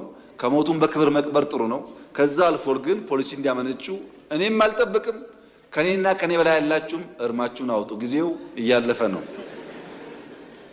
ኢትዮጵያ ምን ትሁን? ኢትዮጵያ እንደ ግራር ትሁን። የግራር ዛፍ ካስተዋላችሁ ብዙ አስተማሪ ነገር አለ። የግራር ዛፍ መንቀዋሉን አትዩ፣ የጠለቀ ስራ አለው። ስራችን መጥለቅ አለበት። እሳቢያችን መጥለቅ አለበት። ዛሬ አንዱ ያየሁት ነገር እሳቢያችን ምን ያክል እንደጠለቀ ነው። የመደመር እሳቤን ዶክተር ደስታሪስ ሲዘረዝሩ ምን ያክል አመለካከቱ እየሰፋ እንደመጣ ገብቶኛል። እንሰብሰብ፣ አንድ እንሁን፣ እንከባበር፣ በሰላም እንነጋገር፣ አብረን እንደግ፣ በተሰራው ስራ እንኩራራ፣ አዳዲስ ድል እናምጣ የሚለው በሙሉ የመደመር እሳቤ ነው። በጣም ጥሩ ነገር ነው። ይሄን እሳቤ በብዙ ፓርቲዎች ውስጥ እንደምንሰማው ጥርጥር የለኝም። በነገራችን ላይ እኛ እንደመር ስንል ወንጀል ነው ያሉ ሰዎች እኮ ዛሬ እንሰብሰብ እያሉ ነው አለ። ይሄ እኮ ድል ነው። ባይሉትም አምኖ ተቀብለዋል ማለት ነው። ግን ኢንቴንሽኑ ፖዚቲቭ ስላልሆነ የመሳካት እድሉን እጠራጠራለሁ። አንደኛው የጠለቀ ስራችን መጥለቅ አለበት። ሁለተኛው ከፍ ብሎ መብቀል ነው። ትናንሽ ያረጁ እሳቤዎች ከጉዟችን እንዳያደናቅፉን ከፍ ብለን መብቀል አለብን። አልፎ አልፎ ደግሞ ግራር ኢነሚ ሲያይ፣ ጠላት ሲያይ እሾሃማ የሆነ ቅጠል ያበቅላል። ራስን ለመከላከል የሚያስችል ቁመና መፍጠር ያስፈልጋል። አልፎ አልፎ ሊመገቡት ሲመጡ ግራር ጋዛማ ሽታ ያፈልቃል። አስተውላችሁ እኮ ያን ያፈልቅና እንዲሸሹት ያደርጋል። አስፈላጊ ሲሆን ጋዝ እያፈለቁ ጠላት ማሸሽ፣ እሾህ እያፈለቁ በጠላት አለመነካት፣ ረዝሞ መብቀል ብቻ ሳይሆን ትናንሽ እንስሳቶች ደርሰው እንዳይቀነጥሱን መከላከል ያስፈልጋል። ሌላስ የግራር ባህሪ ችግርተኛ ጉንዳን ሲያይ ያስጠጋል፣ ያበላል። እኛ መርዘም ብቻ አይደለም፣ በሰፈራችን ያሉ ወንድሞቻችን ሲቸግራቸው ለማገዝ ዝግጁ ነን። የኛ እድገት እንኳን ኢትዮጵያውያን ዜጎች ብቻ ሳይሆን ወንድሞቻችንን በአፍሪካ ውስጥ በጎረቤት ውስጥ መንካት የሚችል መሆን አለበት። የምናምነው እንደሱ ነው። እንደ ግራር ስራችን ይሰዳል፣ ከፍ ብለን እንበቅላለን፣ ለጠላት ማንመች እሾሃማ እንሆናለን። ሲቀርቡን ደግሞ ካለን አካፍለን እንበላለን። ኢትዮጵያ በዚህ መርህ ከሄደች ነው ለኢትዮጵያ ለአፍሪካ ምሳሌ መሆን የምትችለው። ይህን ደግሞ ለማድረግ በጣም ግልጽ ስትራቴጂ ነድፈናል። ለሚቀጥሉት 25 ዓመታት ኢትዮጵያ የምትመራበት ግልጽ ስትራቴጂ ተቀርጿል። እነዚህ ስትራቴጂዎች በውስጣቸው ብዙ ጠቃሚ ሀሳቦች ይዘዋል። ግልጽ ቪዥን አላቸው። ግልጽ ፐርፐዝ አላቸው። 5 ስትራቴጂክ ኦብጀክቲቮች አሏቸው። 15 ሞዴሎች አሏቸው። 12 ፓወር ቬክተርስ አላቸው።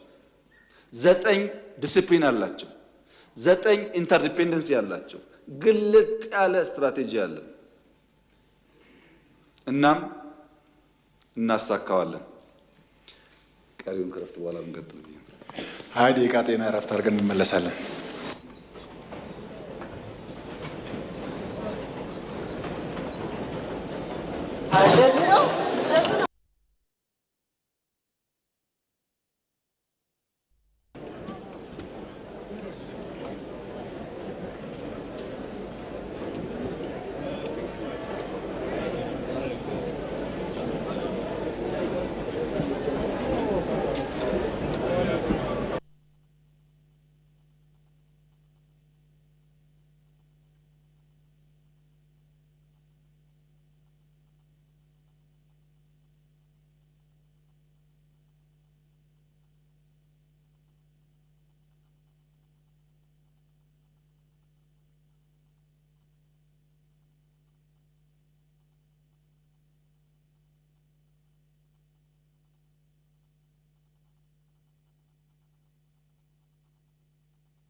ሰላም ጤና ይስጥልን ተመልካቾች፣ እንዴት ውላችኋል? ስድስተኛው የሕዝብ ተወካዮች ምክር ቤት 5ኛ ዓመት የሥራ ዘመን 30ኛ መደበኛ ጉባኤውን እያካሄደ ነው የሚገኘው። በተለይ ደግሞ ከአሁን ከረፍት በፊት ጠዋት 2 ሰዓት ተኩል የጀመረው የጠቅላይ ሚኒስትሩ ማብራሪያ በርካታ ሀሳቦች የተነሱበት ነበር። በተለይ ደግሞ የ5 ዓመት የሥራ ዘመን ያለው የሕዝብ ተወካዮች ምክር ቤት እንግዲህ ዛሬ ተሰናባች ይሆናል። 2018 ግንቦት 24 ላይ የተካሄደው 7ኛ ጠቅላላ ምርጫን ተከትሎ እንግዲህ የሕዝብ እንደራሴዎች ደግሞ በሚቀጥለው ዓመት 2019 እንደዚሁ 7ኛ የሕዝብ ተወካዮች ምክር ቤት ይጀመራል። በዋነኝነት ዛሬ የኢትዮጵያ ብሮድካስቲንግ ኮርፖሬሽን በተለያዩ አማራጮች ይህንን ጉዳይ ወደ እናንተ እያደረስ ነው የምንገኘው።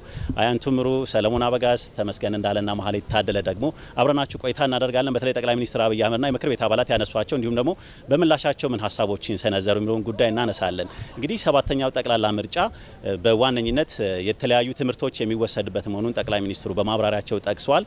በተለይ ምርጫው እንዳይካሄድ እንዲደናቀፍ ለማድረግ ረገድ በርካታ ስራዎችና ጠንሳሾች ስራዎች ሲከናወኑ ነበረ። ያንን ግን ህዝቡ በዋነኝነት የጥይት ድምጽ ጭምር እየሰማ እንኳን ምርጫውን በነቂስ ወጥቶ እስከ እኩለ ሌሊት ድረስ ያከናወነበት መሆኑን ጠቅሷል። የፖለቲካ ጉዳዮች፣ ማህበራዊ ጉዳዮች፣ የውጭ ግንኙነት እና የዲፕሎማሲ ጉዳዮችንም ጠቅላይ ሚኒስትር አብይ አህመድ በማብራሪያቸው ሰፊ ሀሳቦችን ሲሰጡ ነበርና አያንቱ በተለይ ደግሞ ሀገራዊ ምክክሩ እንግዲህ በዋነኝነት ባለፉት አመታቶች ለ4 ዓመት ያክል ኢትዮጵያውያንን በነቂስ ያሳተፈና ቁርሾችን አስታርቆ በተለይ በሚያግባቡ ጉዳዮች ላይ ሀገራዊ አጀንዳዎችን እየለየ ነው የሚገኘውና ጠቅላይ ሚኒስትሩ በማብራሪያቸው ምን አይነት ጉዳዮችን አነሱ? ከሀገራዊ ምክክሩ ጋር አንስተው መልካም እንግዲህ በሀገራዊ ምክክሩ ዙሪያ ጠቅላይ ሚኒስትሩ ከምክር ቤት አባላትም እንግዲህ ጥያቄ ቀርበውላቸው ነበረ። የቀረበላቸው ጥያቄም ከምክክሩ ምን ይጠበቃል፣ ምክክር ውስጥ የሚደረገው እውነተኛ ምክክር ነው ወይ የሚል ጥያቄ ነው የቀረበላቸው። እሳቸውም እንግዲህ በሰጡት ማብራሪያና ምላሽ ይህ ምክክር ብዙዎች መስዋዕትነት የከፈሉበት ዋጋ የከፈሉበት ጥያቄ መሆኑን ነው ያነሱት ጠቅላይ ሚኒስትሩ። በተለይ ደግሞ ይሄ ምክክር ከተደረገ በኋላ ጥቅሙ ለኛ ለኢትዮጵያውያን ብቻ ሳይሆን ደግሞ ለመላው አፍሪካውያን የሚጠቅም ምክክር ነው ሲሉም ነው ያነሱት። በተለይ እኛ ይህ ምክክር ሲደረግ የቀደሙት መንግስታት የሚያደርጉት አንድ መንግስት ይመጣል፣ ህገ መንግስቱን ይቀይራል፣ ሌላ መንግስት ይመጣል፣ ህገ መንግስቱን ይቀይራል ነው ያለው። የኛ ግን ይህ ግን የሚለየው ህገ መንግስቱን አንቀይርም፣ ተወያይቶበት በሚያስማማ ሀሳብ ላይ መቀነስ ያለባቸው ይቀነሳሉ፣ መጨመር ደግሞ ያለባቸው ደግሞ ህገ መንግስቱ ላይ ደግሞ ይጨመራሉ ሀሳቦች የሚል ነው ያነሱት። በተለይ የሚያጠናክር አንድነትን የሚያጠናክሩ ሀሳቦች ከሆኑ ኢትዮጵያን አንድ የሚያደርጉ ሀሳቦች ከሆኑ እነዛ ሀሳቦች በዛው እንደሚቀጥሉ ህገ መንግስቱ ላይና ነገር ግን ለአንድነትን የማያጠናክሩ ተብሎ የሚታሰቡ ሀሳቦች የማይጠቅሙ ሀሳቦች ደግሞ ተብሎ የሚታሰቡ ደግሞ ካሉ ከህገ መንግስቱ ላይ ሊቀነሱ እንደሚችሉ ነው የተናገሩት። በተለይ ደግሞ ለዘመናት ይሄ የተከማቹ ችግሮቻችን ነው በዚህ ምክክር የምንፈታው ሲሉ ነው ያነሱት። ችግሩን ብዙ ጊዜ እኛ እንደፈጠርነው ተደርጎ ይታሰባል ችግሮቹ፣ ነገር ግን እኛ የፈጠርናቸው ችግሮች አይደሉም። ከጥንት ጀምሮ አብረው የመጡ ችግሮች ናቸው። ነገር ግን ይህንን ችግር ግን አብረን በመመካከር በመወያየት እንፍታ ነው ያሉት። በተለይ ምን ይፈጠራል ለተባለው ጥያቄ ደግሞ እንወያያለን፣ እናጸድቃለን፣ የሚሻሻለውን እናሻሽላለን፣ የሚቀጥለውን ደግሞ እናስቀጥላለን የሚል ነው ምላሽ የሰጡት። እንግዲህ ጠቅላይ ሚኒስትሩ እንግዲህ በማብራሪያቸው ሁላችንም እንዳደመጥ ነው የሀገራዊ ምክክር ኮሚሽን እንግዲህ ሰፋፊ ስራዎችን ሲሰራ ነበር።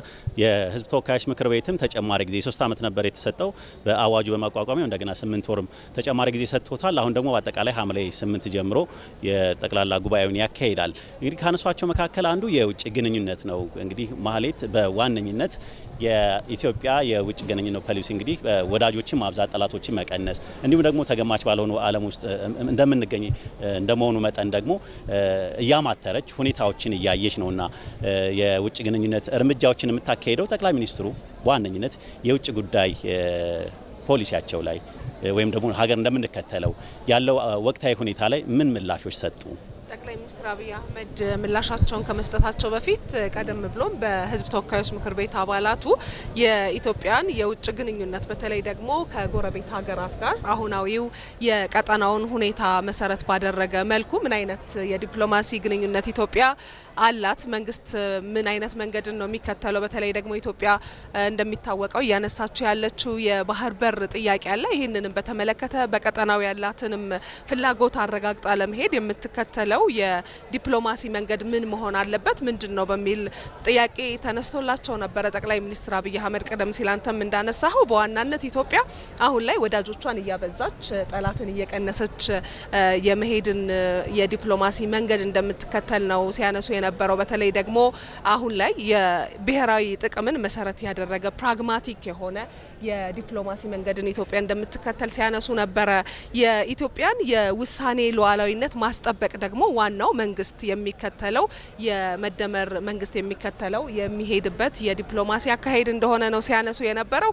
ከዚህ ቀደም ካሉት በተለየ ደግሞ አሁን ላይ በመንግስት በኩል 3ቱ መዎች በሚል ሲያነሱት የነበረ አካሄድ ነበረ። መቋቋም፣ መጠቀም እንደዚሁም መግራት የሚሉ ሀሳቦች ላይ እነዚህን መሰረት ባደረገ መልኩ ከውጭ የሚመጡ ጫናዎችን በመቋቋምና ሌሎችንም ደግሞ መጠቀም ያለብንንም መንገዶች በመጠቀም የዲፕሎማሲ መንገዳችንን ለማጠናከር እንሰራለን የሚሉ ሀሳቦችን ሲያነሱ ነበረ። በዋናነት ግን የኢትዮጵያ በየትኛውም ጉዳይ ላይ ውሳኔ ስትሰጥ ከየትኛውም አካል ነጻ ሆና የትኛውንም ጫና ሳይደረግባት በራሷ መንገድ ውሳኔ መስጠት የምትችልበትንና የውሳኔ አቅሟን ከፍ የሚያደርግ ሉዓላዊነቷን የሚያስጠብቅ የዲፕሎማሲ መንገድን እንደምትከተል ነው ያነሱት።